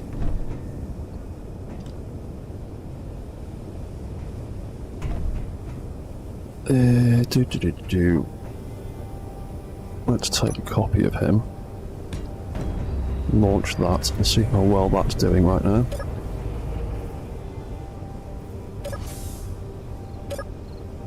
No, all the batteries are still on charge, Divvy.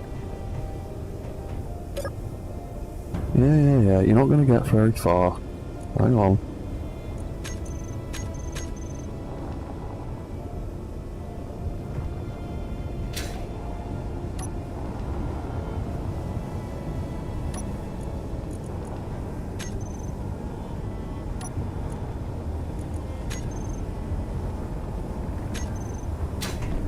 It's connected to a ship, stop titting about.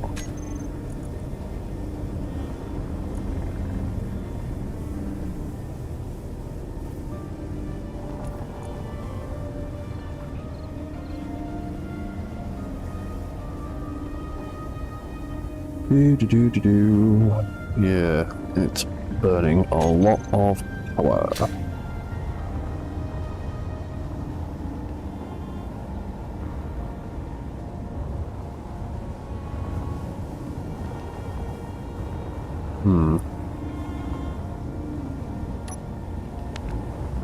Whatever, take those ones off the side.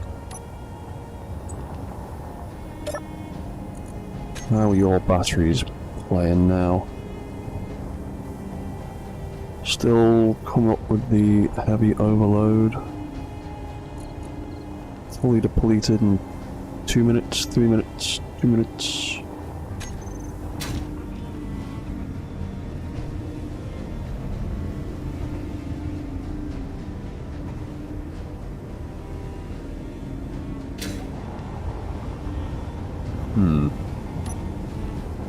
What if... Hang on, it's not moving. What if you only get to have 2 directional thrusters in either direction? How do you feel about that?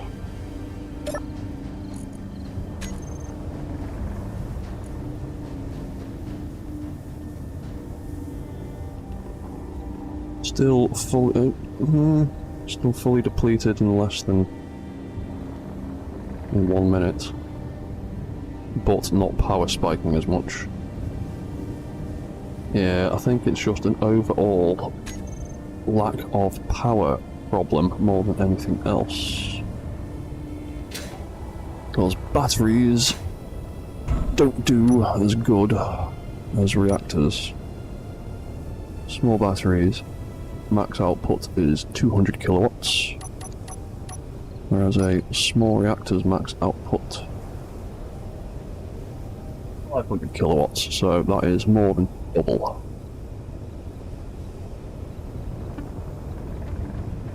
And the other problem is a large grid battery is, a 3x3 small grid battery would absolutely sort out the problems, but it is the size of the entire main body of the mech by itself, and weighs a ton.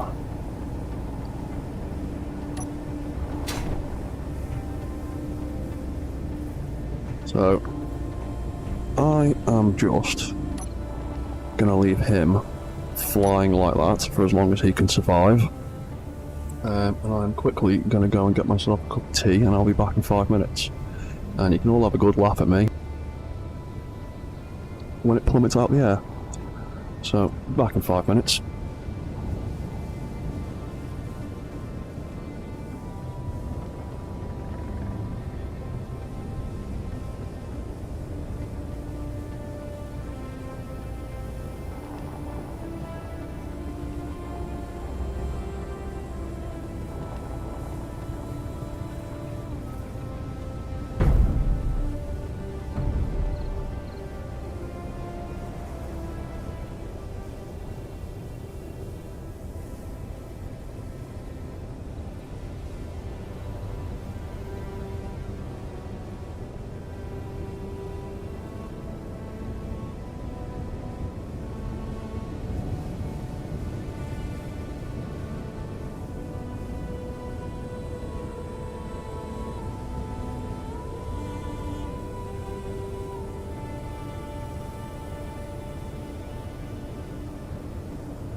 Right, I'm back.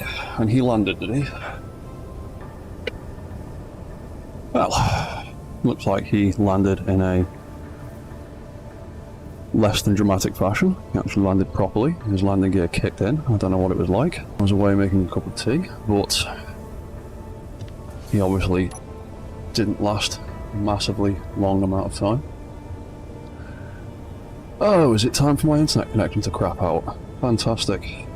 Perfect.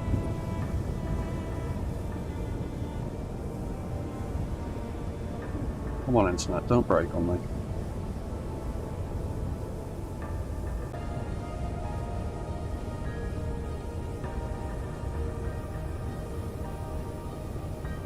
Right, that is looking slightly better. Yeah, I live with several other people, and one of those people's teenage child and friends have come around, so the internet connection has instantly taken a nosedive. So, yeah, I've had to switch to my other internet connection.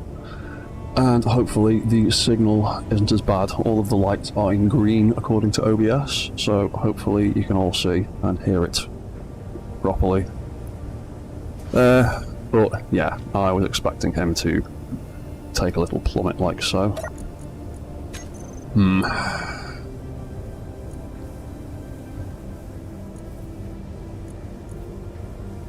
So yeah, those batteries aren't enough for this little dude, are they?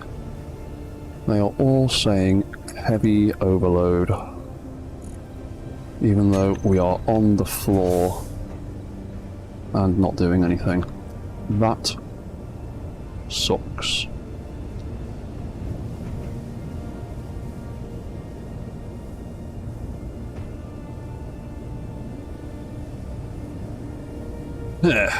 Right.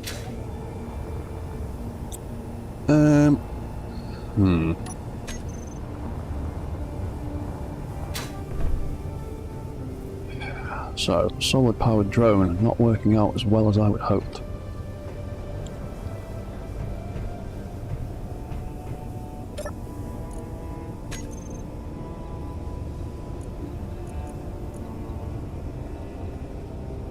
Yeah, 3 days ain't good. Ain't a good amount of power.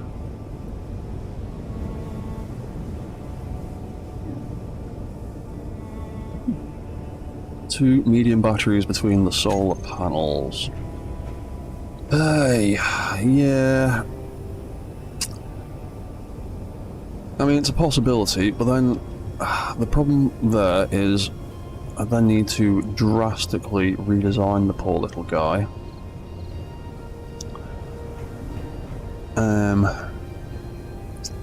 To get a battery in there, I would have to take out this piece of truss.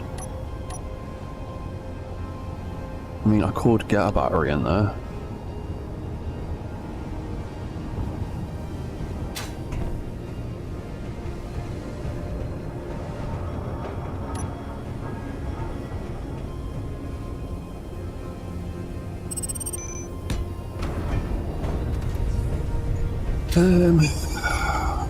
Let's just cut holes in it for a second, because I can't remember what exactly is where. No, I just cut something out I didn't mean to then. Oh, that was the turret controller. It's alright. Yeah.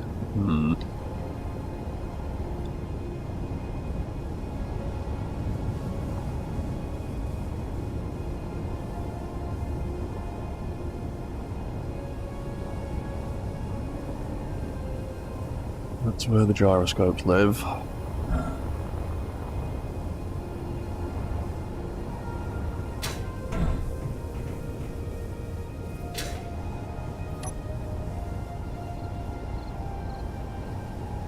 The combination problem of battery output and battery storage.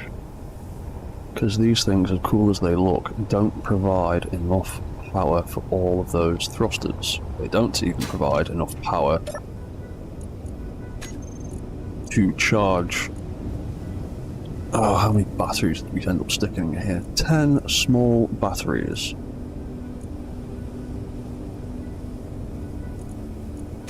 Turn them off.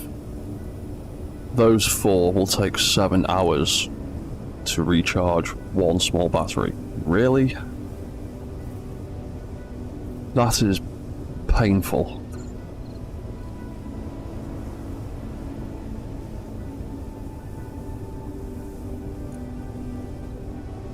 That is obscenely painful.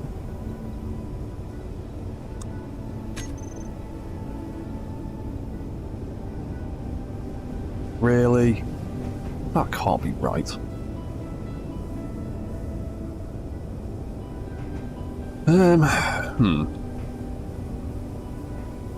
Because again, I could slap a gigantic battery on it and take out all the little ones, and that would provide more power output, but it would take probably even longer to charge off just these things.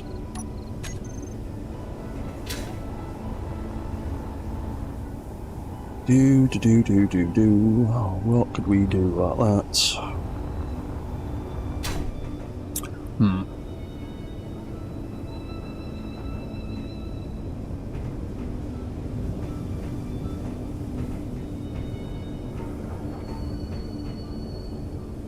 What could we do about that?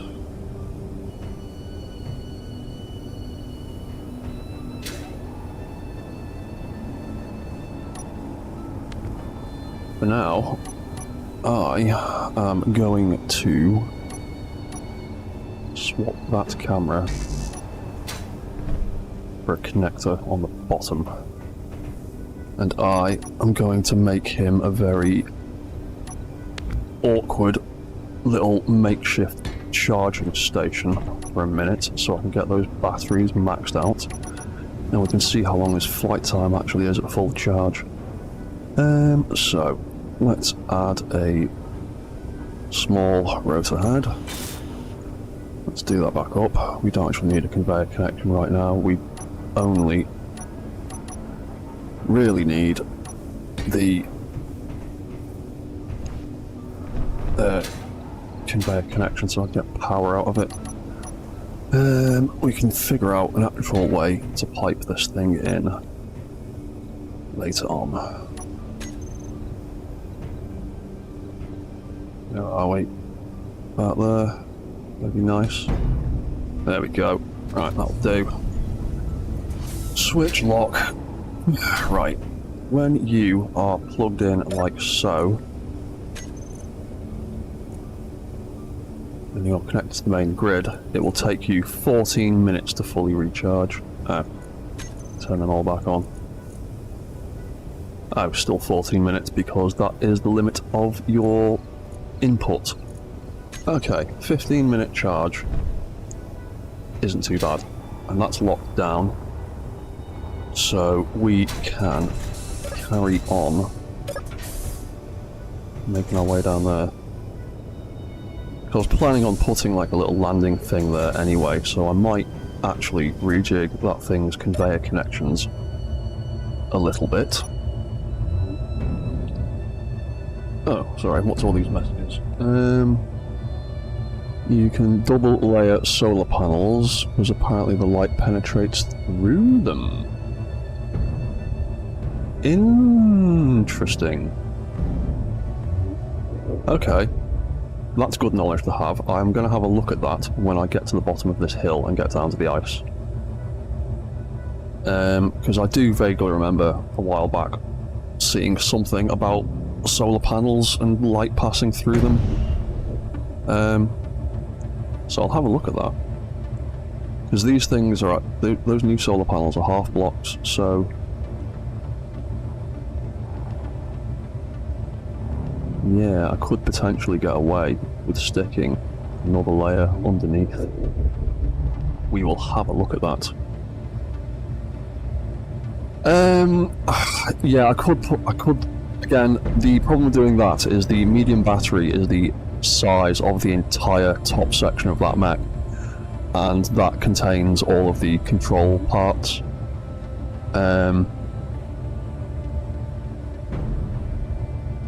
So swapping out the small batteries for one big one might completely mess up all of my programming, because I need to have a dig into it and see what blocks I could rearrange. Oh, come on, it's one tree, just barge through it. Apparently those bigger trees are actually quite sturdy. Yeah.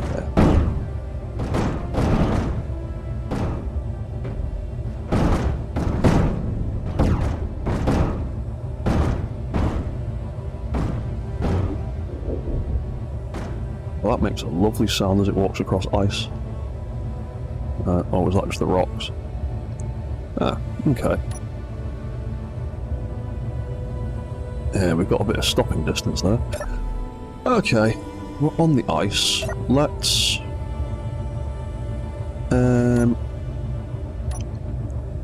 deploy that drilling arm and get a little bit of ice.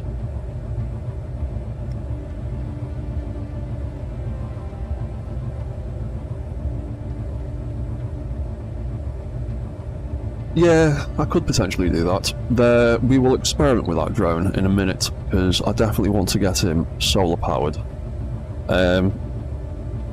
Because yeah, that initial drone that he's designed off was just a proof of concept thing more than anything else.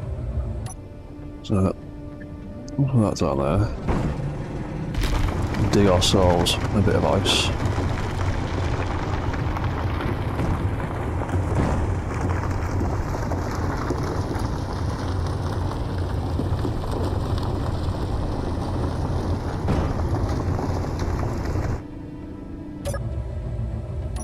I'll do for now. We're going to track that arm. Don't need to go mad. Yeah, we picked up a whole bunch of it there.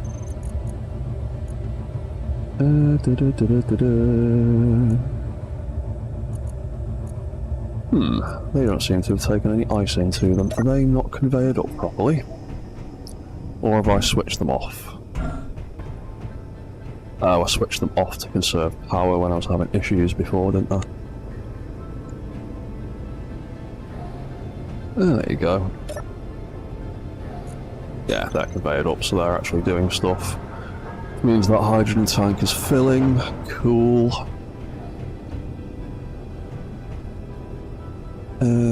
Right. Solar drone. Let's try and make you work. So. Feck. I had to move those thrusters.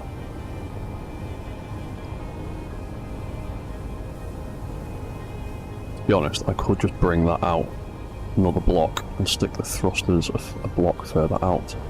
That's not a massive problem. Yeah, we could do that. So we could take that out. Let's just extend this the way I've already done it.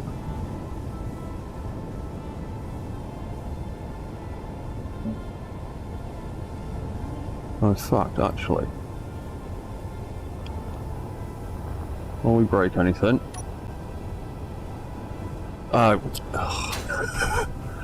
copy the entire thing. Don't need two versions of the entire base. Let's just make a copy of that so we don't screw ourselves over. Lock that back down so it's still charging.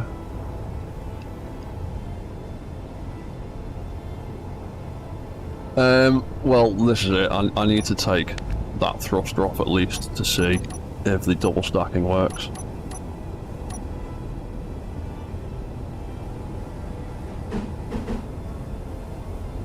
Well, they definitely paste together. Let's disconnect you.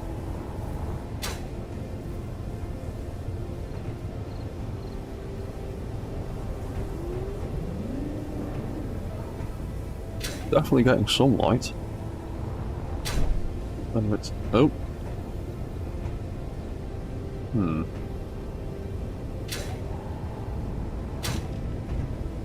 What effect is that having on batteries?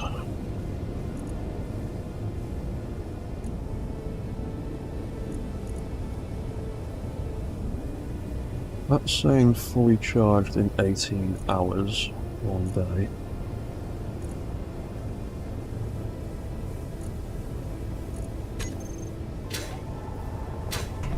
That one.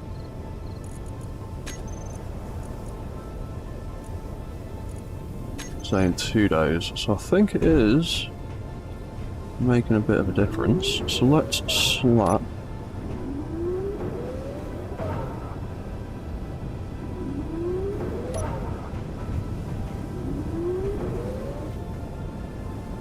Yeah, let's slap a bunch more under here.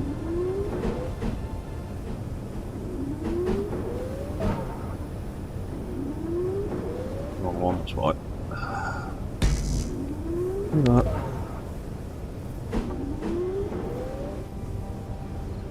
That. God, I wish these were just pasted in mirror mode properly.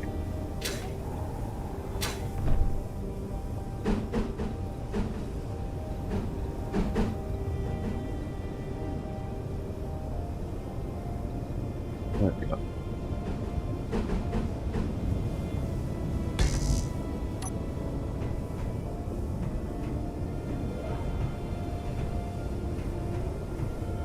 Yeah, because they're getting up to almost full power occasionally. So what's that saying now with 4 of them? 6 hours. 8 hours. Right, so it's less than a day now with that equipped. Whereas the one that's only got the 4 is still saying 2 days. His max input is barely 6.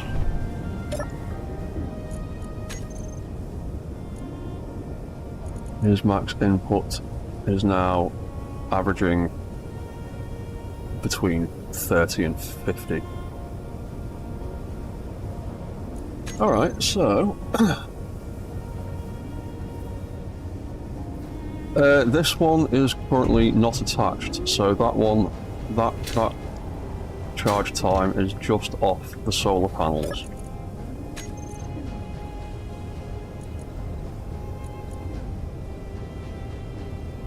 Yeah, it's way better, isn't it? Yeah, it seems like it's working, sort of. They're not getting as much light as the ones at the top, but it definitely having a very noticeable impact. Only issue now is I've cut the 4 thrusters off, and I need to replace them. And then I need to add them back into the control systems for this thing. So, I don't want to cut that off. Ah. Right, so that was the connection point for them. Okay.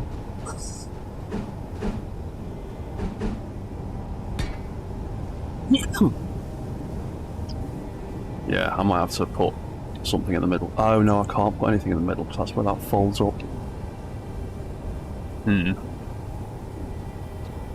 I might have to try and figure out a slightly better connection point.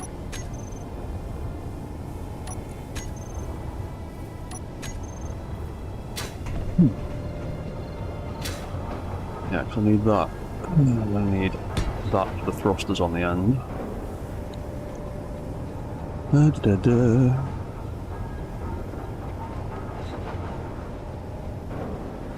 Yeah, that's probably what I'm going to do, is add some more connection points there, because if they're only connected by that one block there, that's great, is it?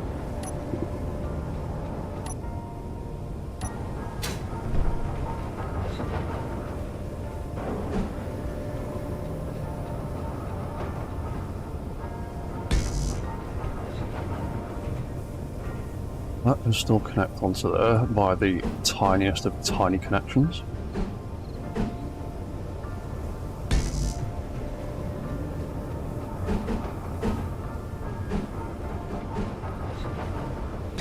That can go on there.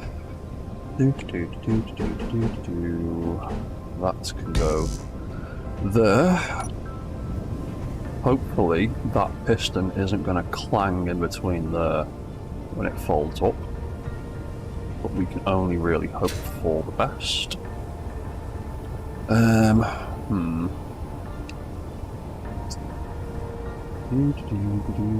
What could I do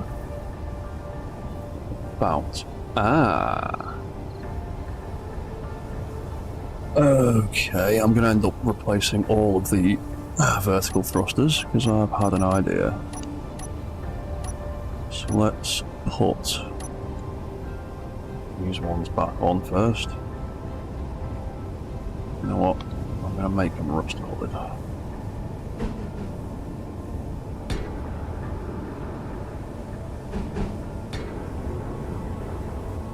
Yeah, we can have them back on there. That doesn't look too bad. Or we've got all this. We've got these connection points here now, haven't we?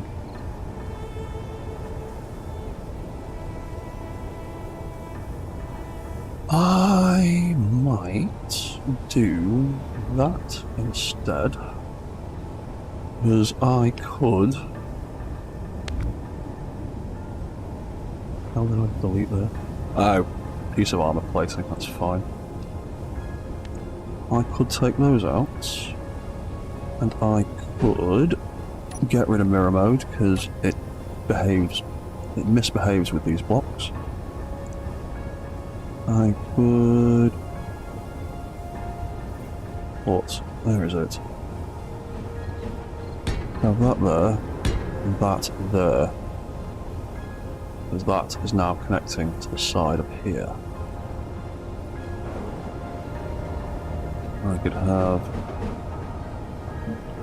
that there, that there. That is now connecting those two across there. We can completely remove that. And that.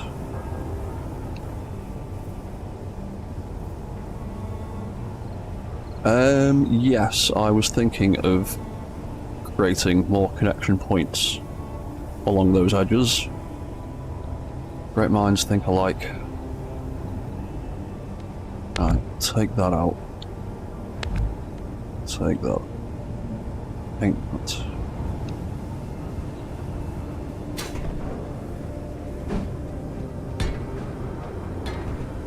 That way, we have still got our... Oh. That way, we've still got 8 vertical thrusters like we had before.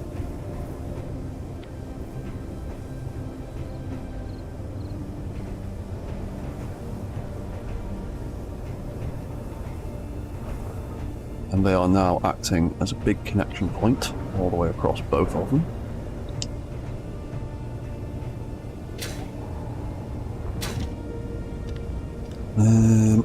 And they should be plenty far enough away not to get scorched by those thrusters. Right.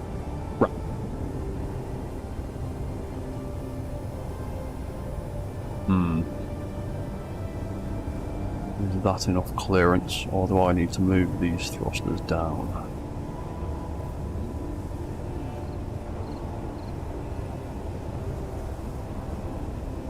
That's totally going to do damage to that, isn't it?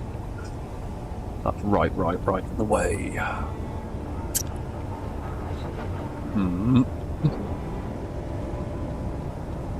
Yeah, I'm going to have to move those thrusters down.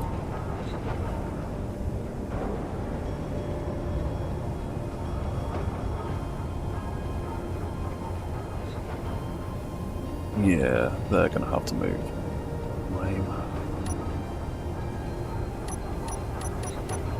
I'm going to cut this out a bit more carefully because I have a habit of accidentally deleting things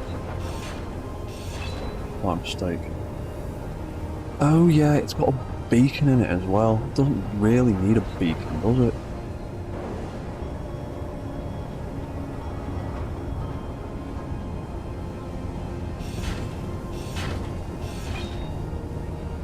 Yeah, because that's the turret controller. That needs to be there for the turret. Beacon isn't actually essential, I just added that.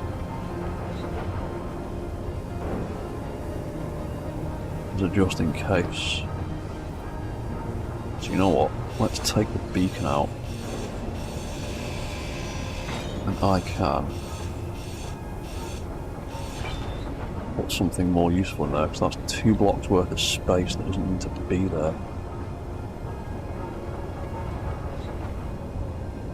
And that's potentially 2 more batteries.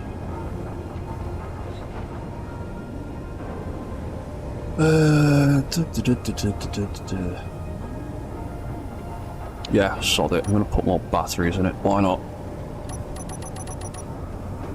Trying to make it self-sufficient.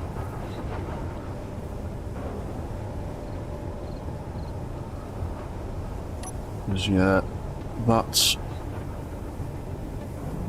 one of the controllers for the landing legs.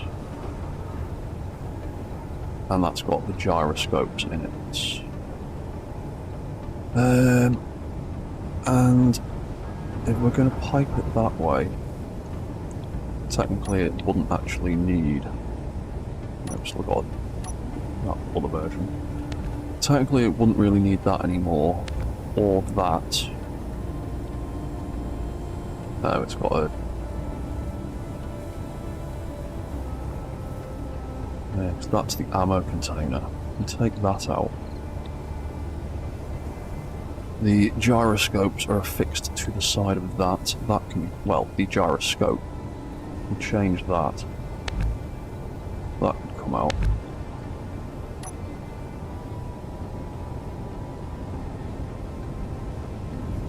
Still want to have a little bit of ammo storage for it.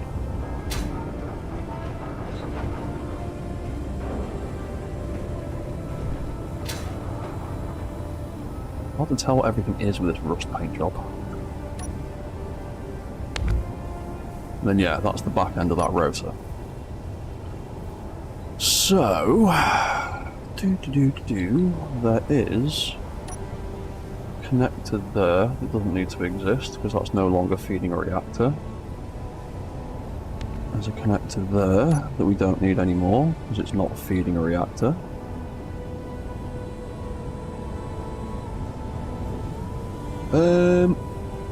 Yeah, the gun itself hasn't really got a massive amount of room. It's only really just about got enough room to have that connector on the bottom. I think I might just put one small container directly on the back of that advanced rotor, and then that can just be its internal storage then. Because if you crank your inventory multipliers up to like 5 or 10, you can actually get quite a silly amount of ammo in the small containers. And that's what I usually do with these small drones. Yeah. Alright, so we put all kinds of holes in this poor thing now. That's the movement block. That's, oh yeah, I put a recorder block in it so it can follow specific waypoints. That's absolutely staying.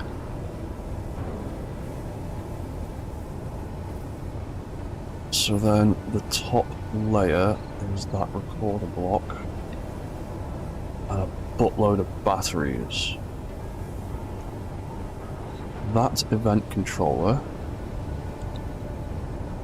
which one's that? That's number 2. Where's number 1? What do I do with that one? Number 1's that one, isn't it? Yeah, number 1's tucked in there.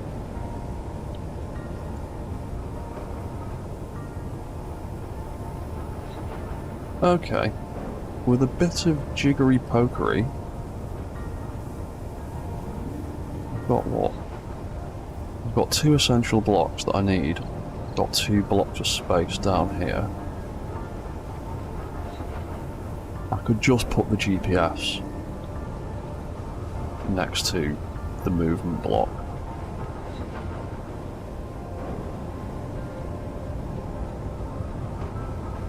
Yeah, what I'm thinking, Jonah, is I'm thinking I might just move these 2 blocks, because I can rebuild that controller very easily. All that's doing is moving, that's number 2, so I think that one's doing the pistons. And that's literally just extending and retracting the pistons in relation to altitude, which I need to rethink anyway, because he is going to be landing on the deck of this ship rather than the floor, so he's not going to read the altitude properly. So I think I might move those 2 blocks and then slap one great big battery in the top of there, because there'd be the room for it then. And I'm pretty sure the power efficiency of 1, 2, 3, 4, 5, 6, 7, 8, 9, 10, 11, 12, 13, 14, 15, 16, 17, 18 small batteries versus one big one. Hopefully better. So yeah, I think that is my plan. Because I still want him to be able to have the ability to do flight recorder type things. I'm probably going to pop that in there. First, I need to pop in the event controller that I'm going to move, which will be that one. We will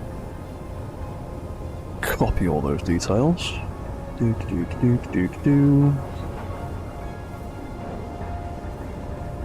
Paste that onto there. Call that one old.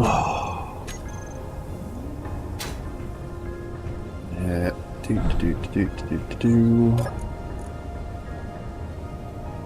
First of all, control systems. I want to get all those new thrusters into that.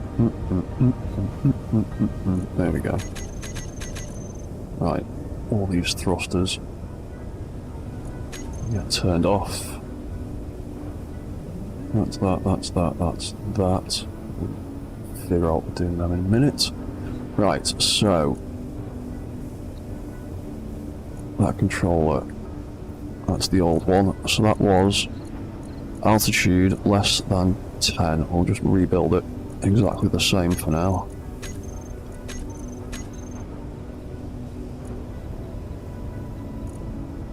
And when it does that, it extends and retracts the leg pistons. That's all that does.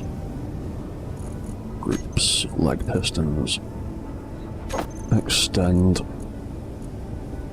retract. Cool. So I can now delete that and delete that, because we haven't actually set up that GPS block in any meaningful way. So that's no real problem. I can just replace it there. And I still don't know why left is red and green is right. That is just the absolute wrong way around of doing that. So then I should, in theory, hopefully, be able to carefully, yeah, I knew that was going to happen, carve these out. So now that's all just control blocks wedged in there. And I can press the wrong button 20 times. Right, there we go. Big battery.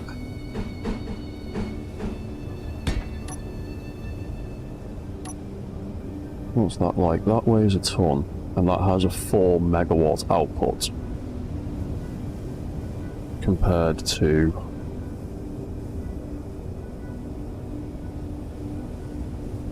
1, 2, 3, 4, 5, 6, 7, 8, 9, 18 of them.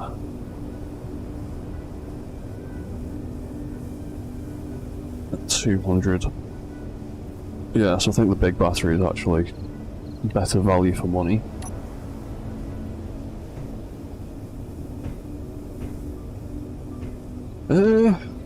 Right. So, What's that like on the old battery? How's that handling?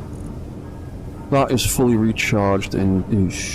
Oh, then again, it's got a much larger capacity. Oh, and you've shifted over, you little bugger.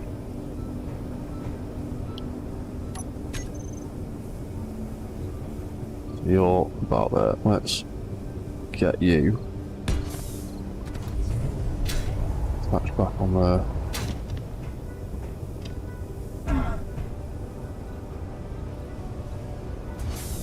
Right, you can connect back up to that. Why do I keep jumping up there? There's no control port up there anymore, it's all down here. Big battery. What does that mean? Fully charged in -2 days. Current input, current output. What?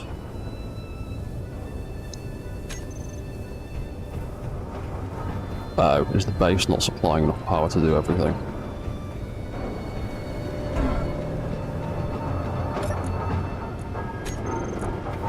Yeah, because these refineries are all still doing stuff. Right.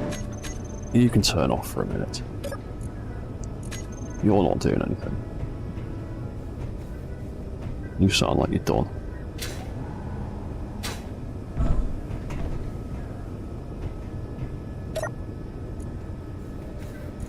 Oh yeah, we've got this, haven't we? There we go. Let's generate some power output with our hydrogen engine that I keep forgetting about. There you go, you're putting out some power.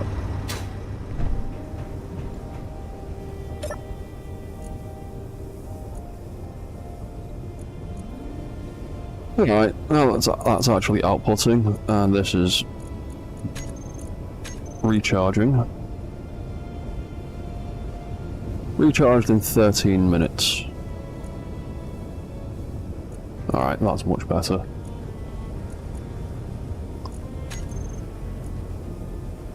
What was this? This was drone DRN.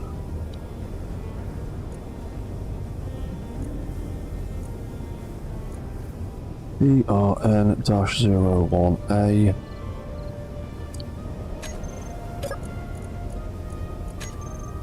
Cool, okay. Right, you inferior version, you can go. Yeah, I think the refinery is the one that was doing it. I've turned him off and turned the hydrogen engine on, and we seem to be all good now. That might even actually be...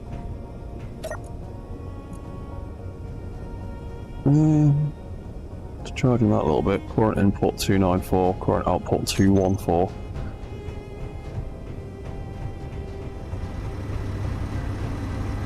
Like I said, I don't actually do a whole lot of base building or survival stuff in this game these days, so I've forgotten a lot of this stuff. And I am kind of re-remembering how all of the base building mechanics actually work, because I just spend all my time building stupid robots. Oh! Thank you for that, Jonah. That was a thought that occurred to me about 20 minutes ago, and I forgot, so yeah, thank you. Let's do that too. Let's add up another layer of these. Because my ultimate plan for this thing is I want to make it like... Obviously you can't really make mechs survival ready, that idea is just completely ridiculous. But I'd like to make... Oh, it needs a connection point because they don't have connection points on the side. So yeah, let's slap another layer of these girders either side under there. I'm not going to double up layer the ones up there because that, yeah, that'll interfere with the sensors and stuff. I think it might be a bit daft up there. But I definitely double layer these ones.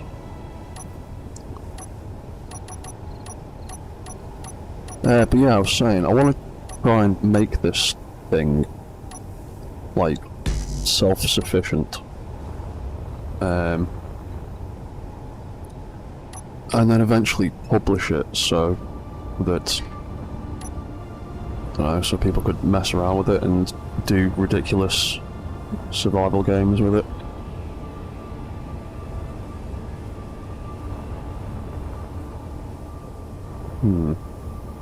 So I'm not too keen on that gap between there and there. I might take that little layer out.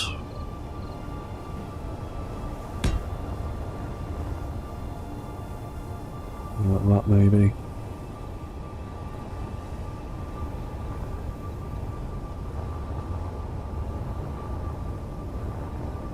Yeah, I think I might do a little something like that.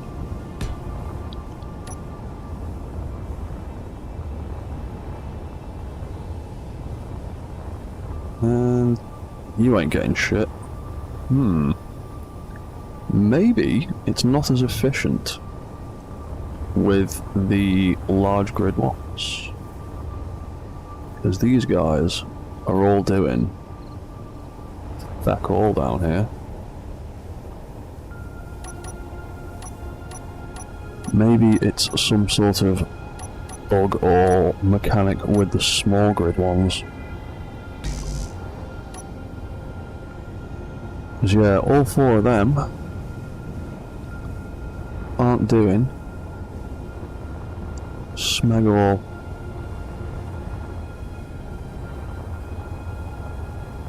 Yeah, it doesn't help that they're all casting shadow, but that's naturally going to happen because they're underneath it anyway.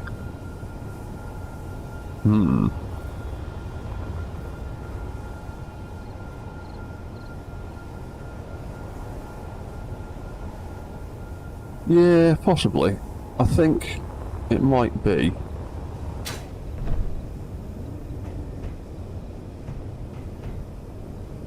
Yeah, because you're struggling a bit now. Yeah, because the sun is directly overhead now, but this one's still picking up a little bit. I don't know. But that's adding a whole lot of weight for not much benefit at the moment. So until we can figure out if that's actually going to do anything, I might just put that back to normal.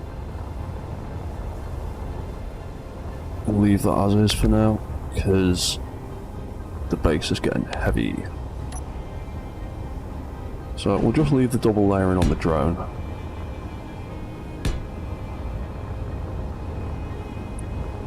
I mean, I could add more solar panels in there, but then I just have this huge thing at the side.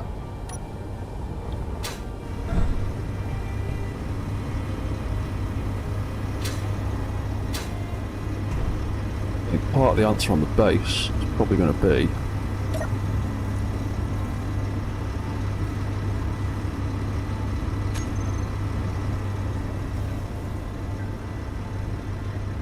yeah, because that's going to run out in a minute. I think we should probably add more batteries to the base somewhere. That'd be a good idea.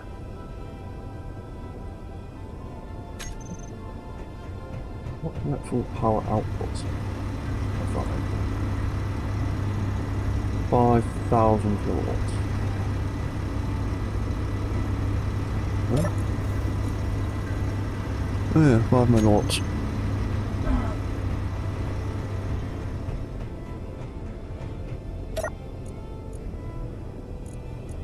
I'll stick that on recharge.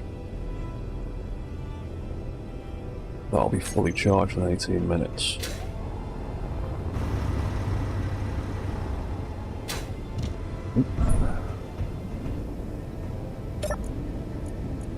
Don't know why I ran all the way up here to check the battery. I think it's gone into there. Yeah, that's still going to charge in 6 minutes, so that's not taking any power away from that. I reckon we should absolutely put at least a few more batteries on.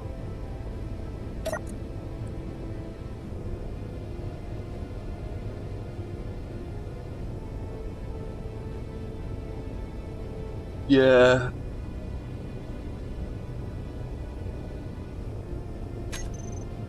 Actually, yeah. Let's try that. Yeah, like I said, I'm having to like relearn all of the base building stuff because I haven't done it in so long.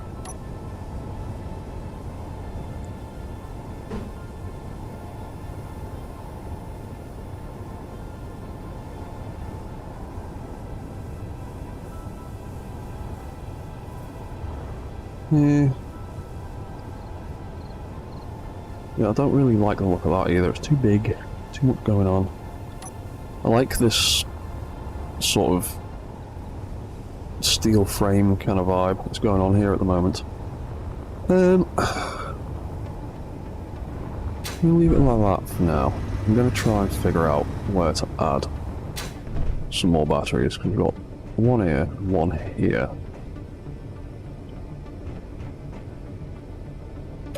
And that other battery. That one.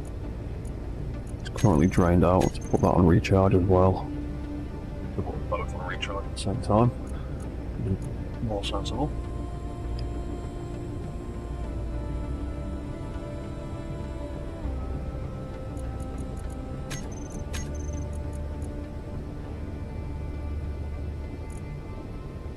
We're still getting a decent amount of power input from the engine.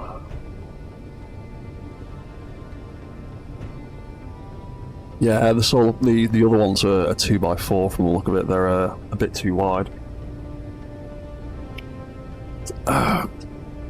What Keen should really have done, and they could still do, and it would be very nice if they do.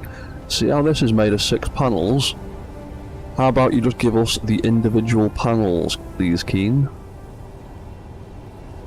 And stick connection points on the side of them, seeing as they're made out of truss work. So you can connect them on the sides, but you can't connect them, that's fair enough.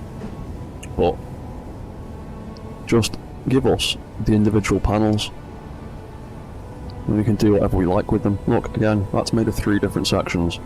It's 3 blocks long, it's made of 3 different sections. Give us the 3 different sections, please.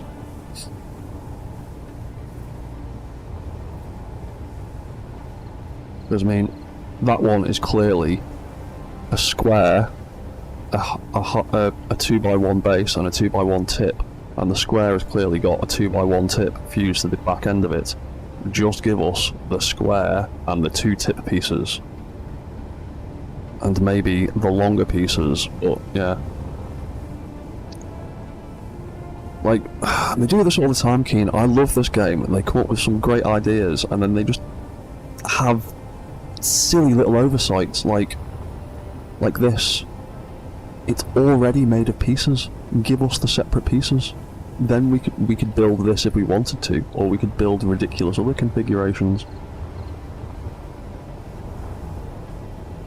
But I digress.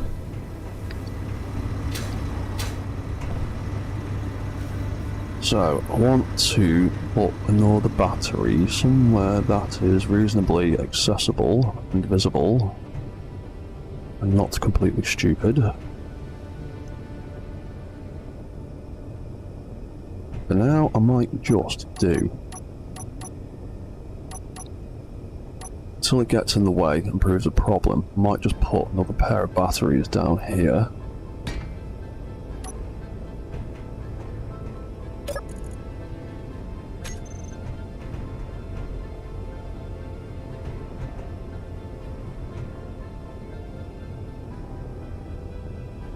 Hello, Upbeat. What's that? Upbeat Heist? Fingers crossed for SE2, I guess. Yeah, I've been following the development of that. I suppose, like all the rest of us have, fairly excitedly. The bits I've seen are looking pretty good. The new voxel, like terrain generation stuff looks pretty cool. The basic like water physics that I've seen look pretty awesome.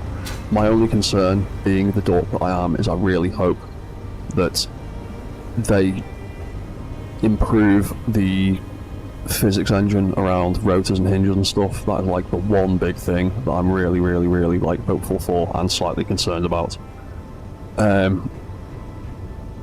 really hope they improve that, because there's a few issues I have with the way the pistons and all that stuff work, but it's also my favourite part of the game. Yeah, I mean, I don't think you'll ever really massively like get away from clang and stuff like that in a game like this. I imagine there will still be clang issues in SE2 when it comes out, but I'm at least hopeful that they can resolve some of the longer standing issues. Right, those thrusters are totally going to get in the way and burn the crap out of those solar panels. So we should probably move them, and by the time we've done all this, hopefully this thing will be charged up. So yeah, let's take them out.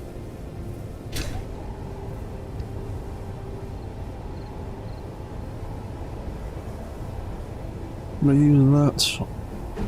Or should I squeeze it around on? I know it'd look weird. Let's just use them for now. Oh dear. That's what happens when you put thrusters on something that's bolted down to a subgrid.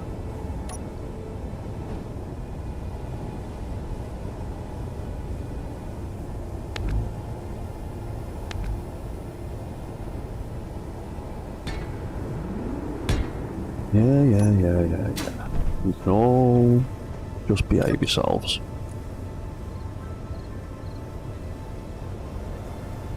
Where's all the new ones I've built? There they are. Yeah, settle down. That sent a big clang ripple through the entire ship. Cool.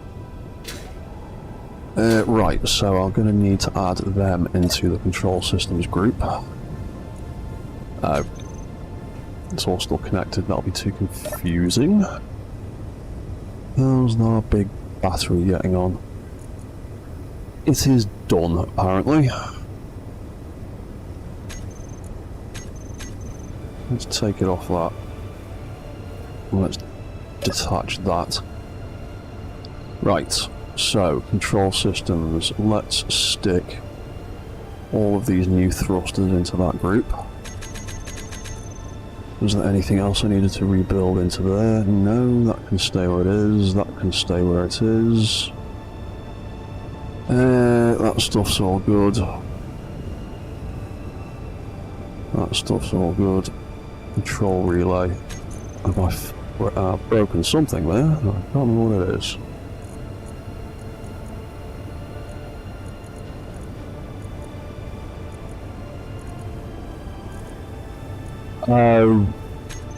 Hang on. The remote control block's still there. Meh, whatever. That'll all have to get deleted. That'll just confuse the mech if that gets activated. Okay.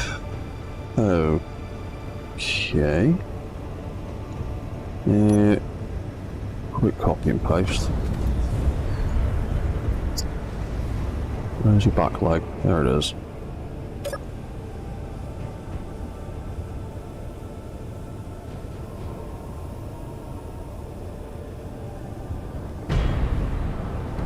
That's a good start.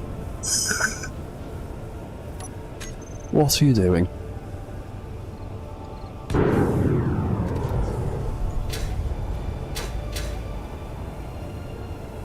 Alright, so you've obviously got some issues. I know what I did. I removed the gyroscope and forgot to rebuild it. And now I've not got room for a gyroscope because I'm an idiot. Right. That's why it was just tipping over, because it had nothing controlling its gyros. Because if I go into its control panel and type in the word gyro, nothing will come up. Yep. Stupid, stupid me. Right.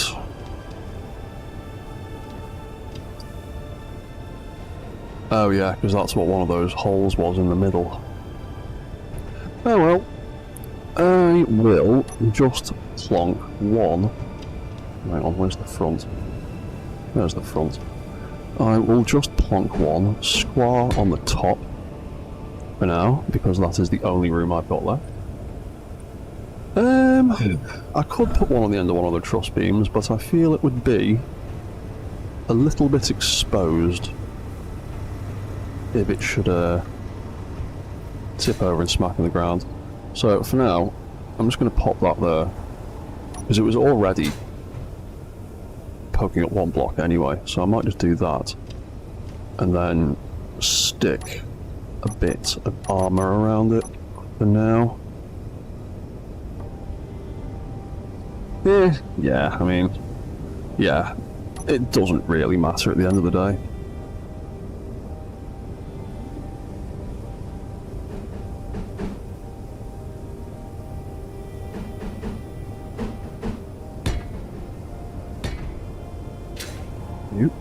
Ah, fell in the gap. I can do something like that. And then ideas. Ah! I could do something like that. I could turn mirror mode on to make my life easier. Fall through the gap again. And I could armour that up a little bit like that. Do something like that.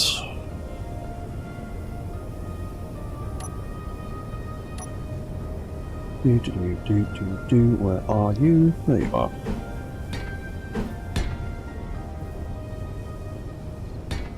I have like a little bit of a thing on top, little crest kind of thing. Right. Again, copy and paste just in case we break stuff. Oh, there you go. Off he goes.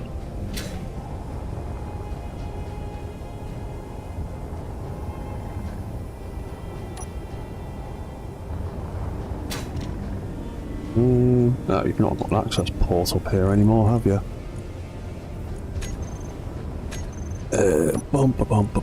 Control. How are you getting on for power? You don't seem to be exceeding anything, burning anything out. Your battery is not saying heavy overload. We have got about half an hour-ish worth of charge apparently. It's dipping between 20 minutes and 40 minutes. So I think that's a vast improvement. And one gyro seems to be about enough for him to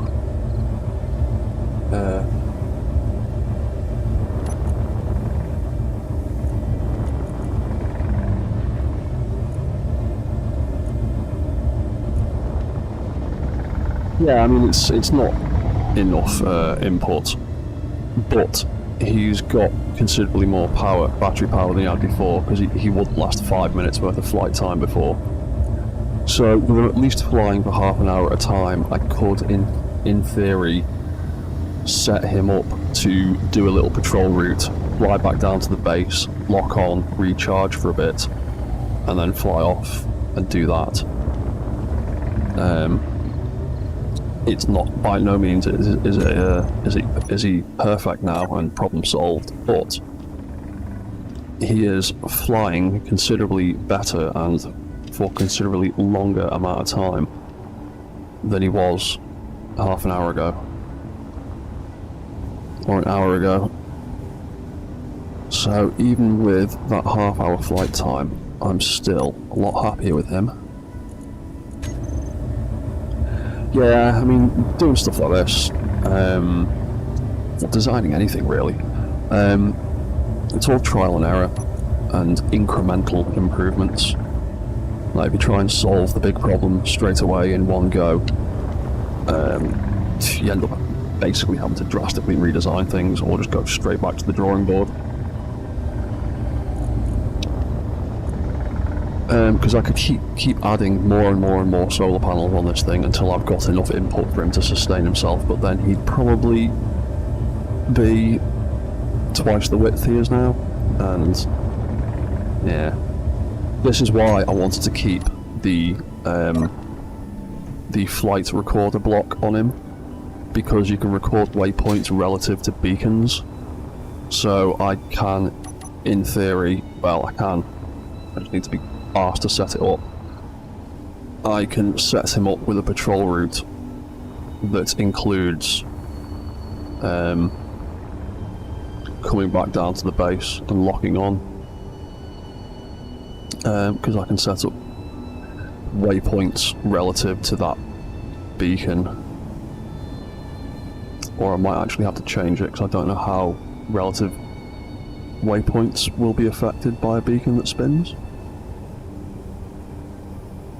That might cause problems. But he can go, and I'm fairly happy with him at the moment. Cool.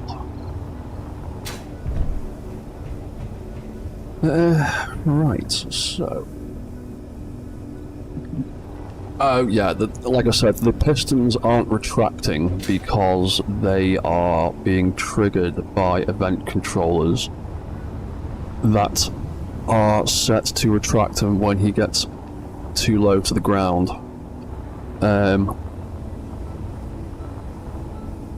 And because he's launched off here, because I just spawned him in from here and launched him from there, he's not actually... Basically, he started too high up for those event controllers to register. Whereas if I spawn him down here on the ground and let him take off from there, then they'll all retract. Because they're set up to activate at like 10 and 15 meters or something. So I might need to change them. That's why they weren't retracting.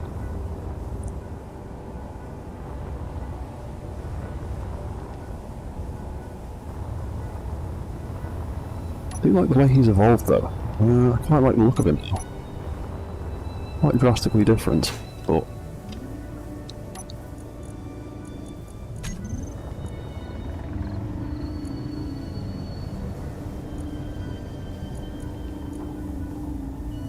Yeah, so...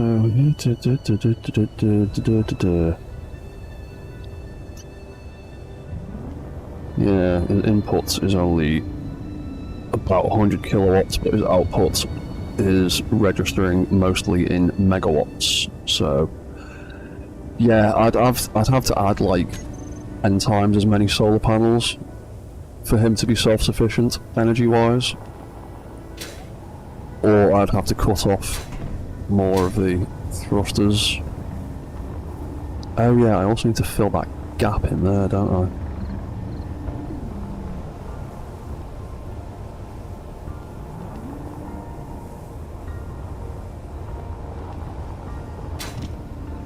So yeah, I might actually I'll probably just set him up to have a little,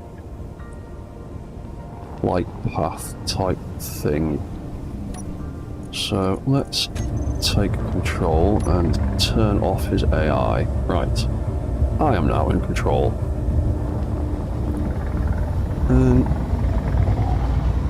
Yeah, he's got more than enough output now for all of his thrusters. Spinning and hitting everything at max doesn't burn everything out. Yeah, it's literally now just a case of power input versus output. I could actually hit the ground like an idiot. I could probably actually get away with putting more thrusters on him before he hits max power output. But then again, obviously that would drain the power quicker. But yeah, it's just an issue of power input now. Yeah, now this is the problem. Because he's set up to detect the floor,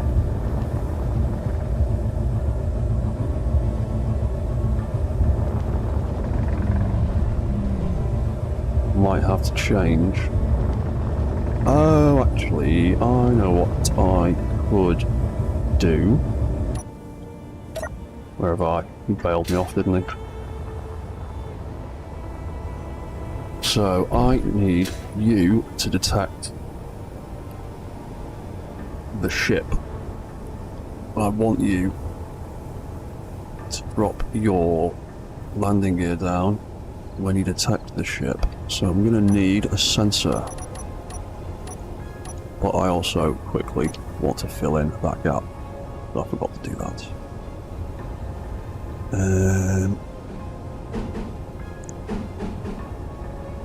Where is it? There it is. I'll just pop a couple of them in there to fill that gap in. Just one of them there to fill that in. I can't get one in there because that's got the headlight attached. Yeah, so cool. So we need a sensor.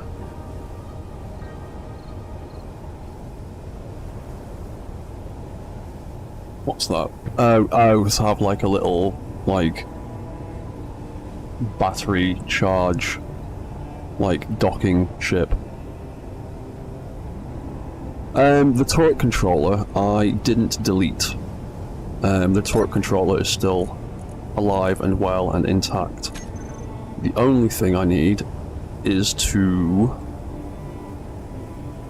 make a camera for it. I chop the camera off to get the connector on the bottom.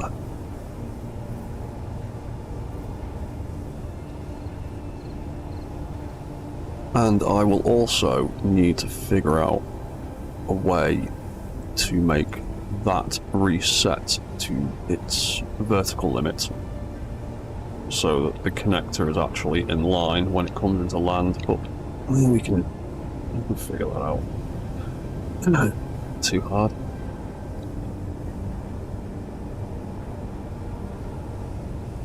I might actually even end up changing those event controllers. I might end up changing them to something else, because I need the sensor to detect the ship. So, just before we break anything and screw it up. Yeah, because that one's it's getting lighter again now. Yeah, I think these little ones kind of pick up light on the sides a little bit, whereas the bigger ones, I don't think they can. I think they're too big. I'm not sure. No expert on how the physics in this game work. So, what are we going to do? Oh, yeah. I want to start by... Yeah. Lopping that off.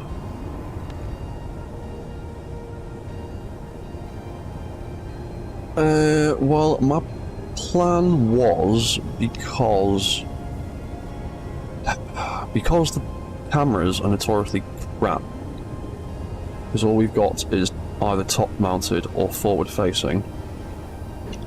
Neither of them really help with the way this turret is configured, other than sticking a camera awkwardly there, which...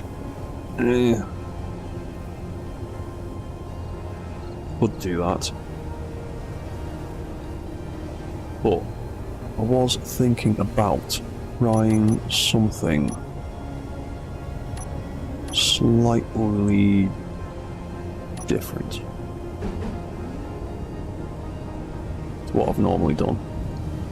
I was thinking putting something like that there, hopefully.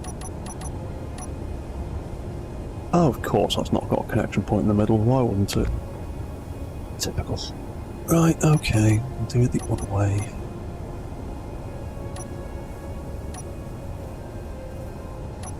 Put that on. Thinking having maybe something like that and a bit of a side-facing camera on the side of it.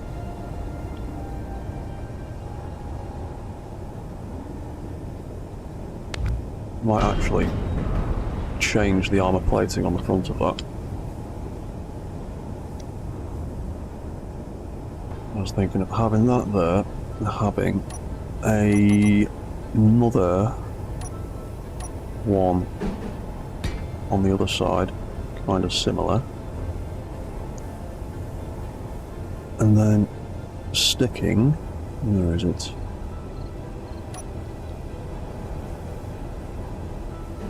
Well, this is it. I already had a vague idea for making it symmetrical in mind.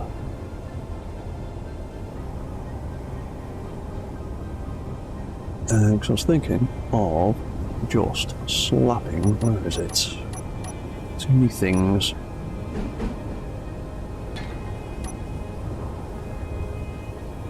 Because I like a bit of symmetry, but I also like having a bit of weird asymmetry occasionally. I could either do something like that, or I could do something like,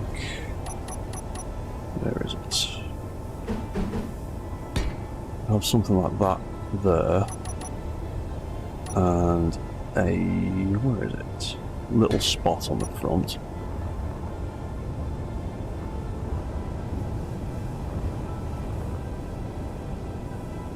Could do something like that, but then that doesn't leave us any connection points really to put the armor plating back on here. So my other idea is halfway between them. Take that out. Stick that on there. I didn't mean to delete that one. Where is it? Oh, actually, seeing as I'm going to use them, I might be able to get away using the scaffolding blocks I originally wanted. Or the, not scaffolding blocks, beam blocks. I could do something like that. I could have that there. I could have that there, and I could have regular old camera on the front of that.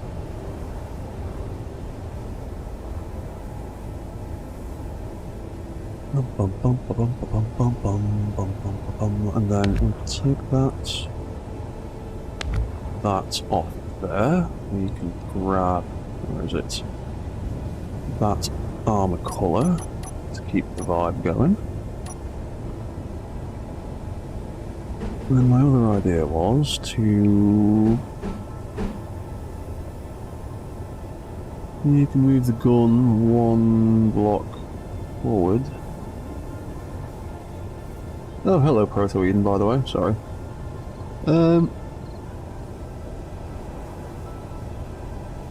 Yeah, that's what I was thinking, Jonah. Like little drum magazines almost, that was the kind of thing I had. What's that? Sorry, Proto Eden. You can move the gun one block forward, it just gives you a place on top of the gun. Yeah, I could do, but to move the gun one block forward, I'd need to put in a conveyor that would come underneath and go back up again, which would mess with the conveyor connection. I'm thinking something along these lines, because I can then armour this back up a bit. I can have, where is it?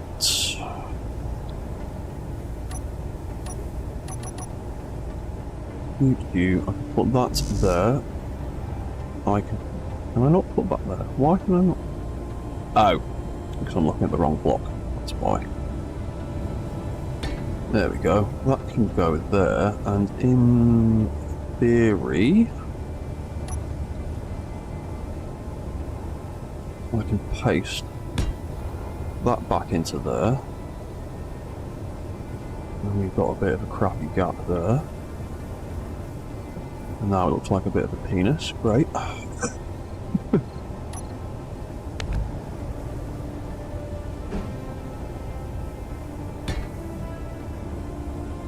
Something like that.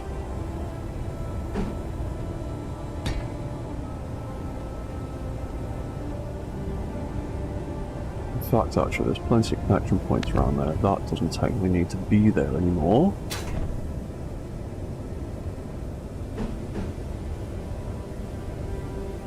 We can either do that, and do that. Make that exposed a little bit.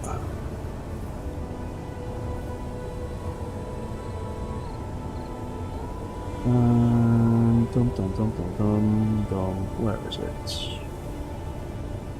Keep going past it.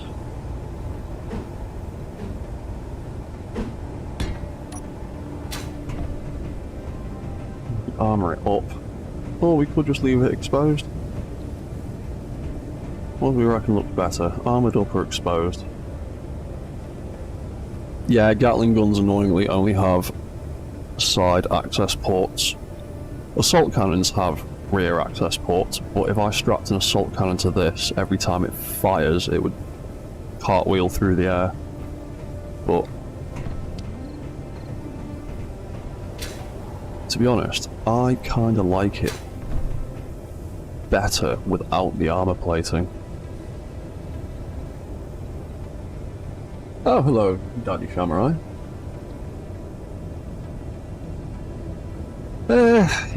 Yeah, I mean, probably should put some armouring down there. But to be honest,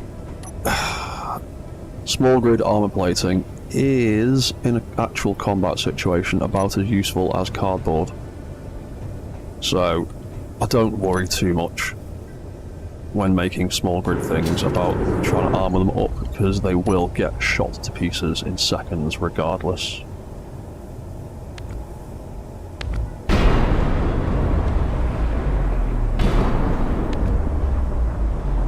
To be honest, actually kinda like it better without the armour around the gun. So it does just look like it's got two, like, cylinder barrel type things. Or there's that one.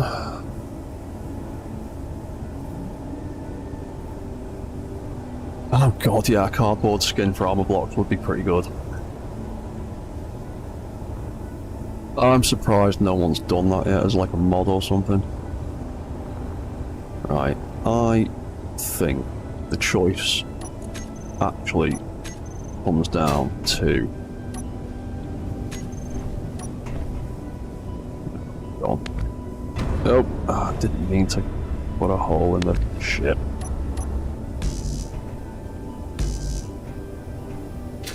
There we go. Right, get rid of where have you gone? You and your weird little collisions. Right, I think it comes down to this design or this design. I think... I don't know which one I like better. I think the barrel one's probably slightly cooler looking.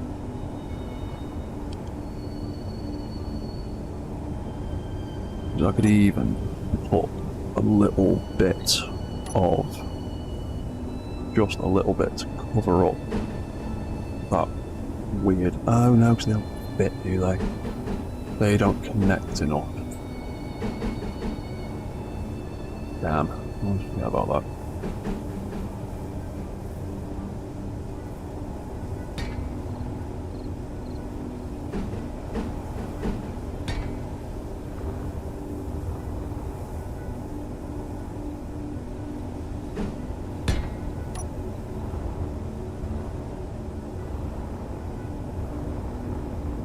Yeah, I think I'm gonna go with that one.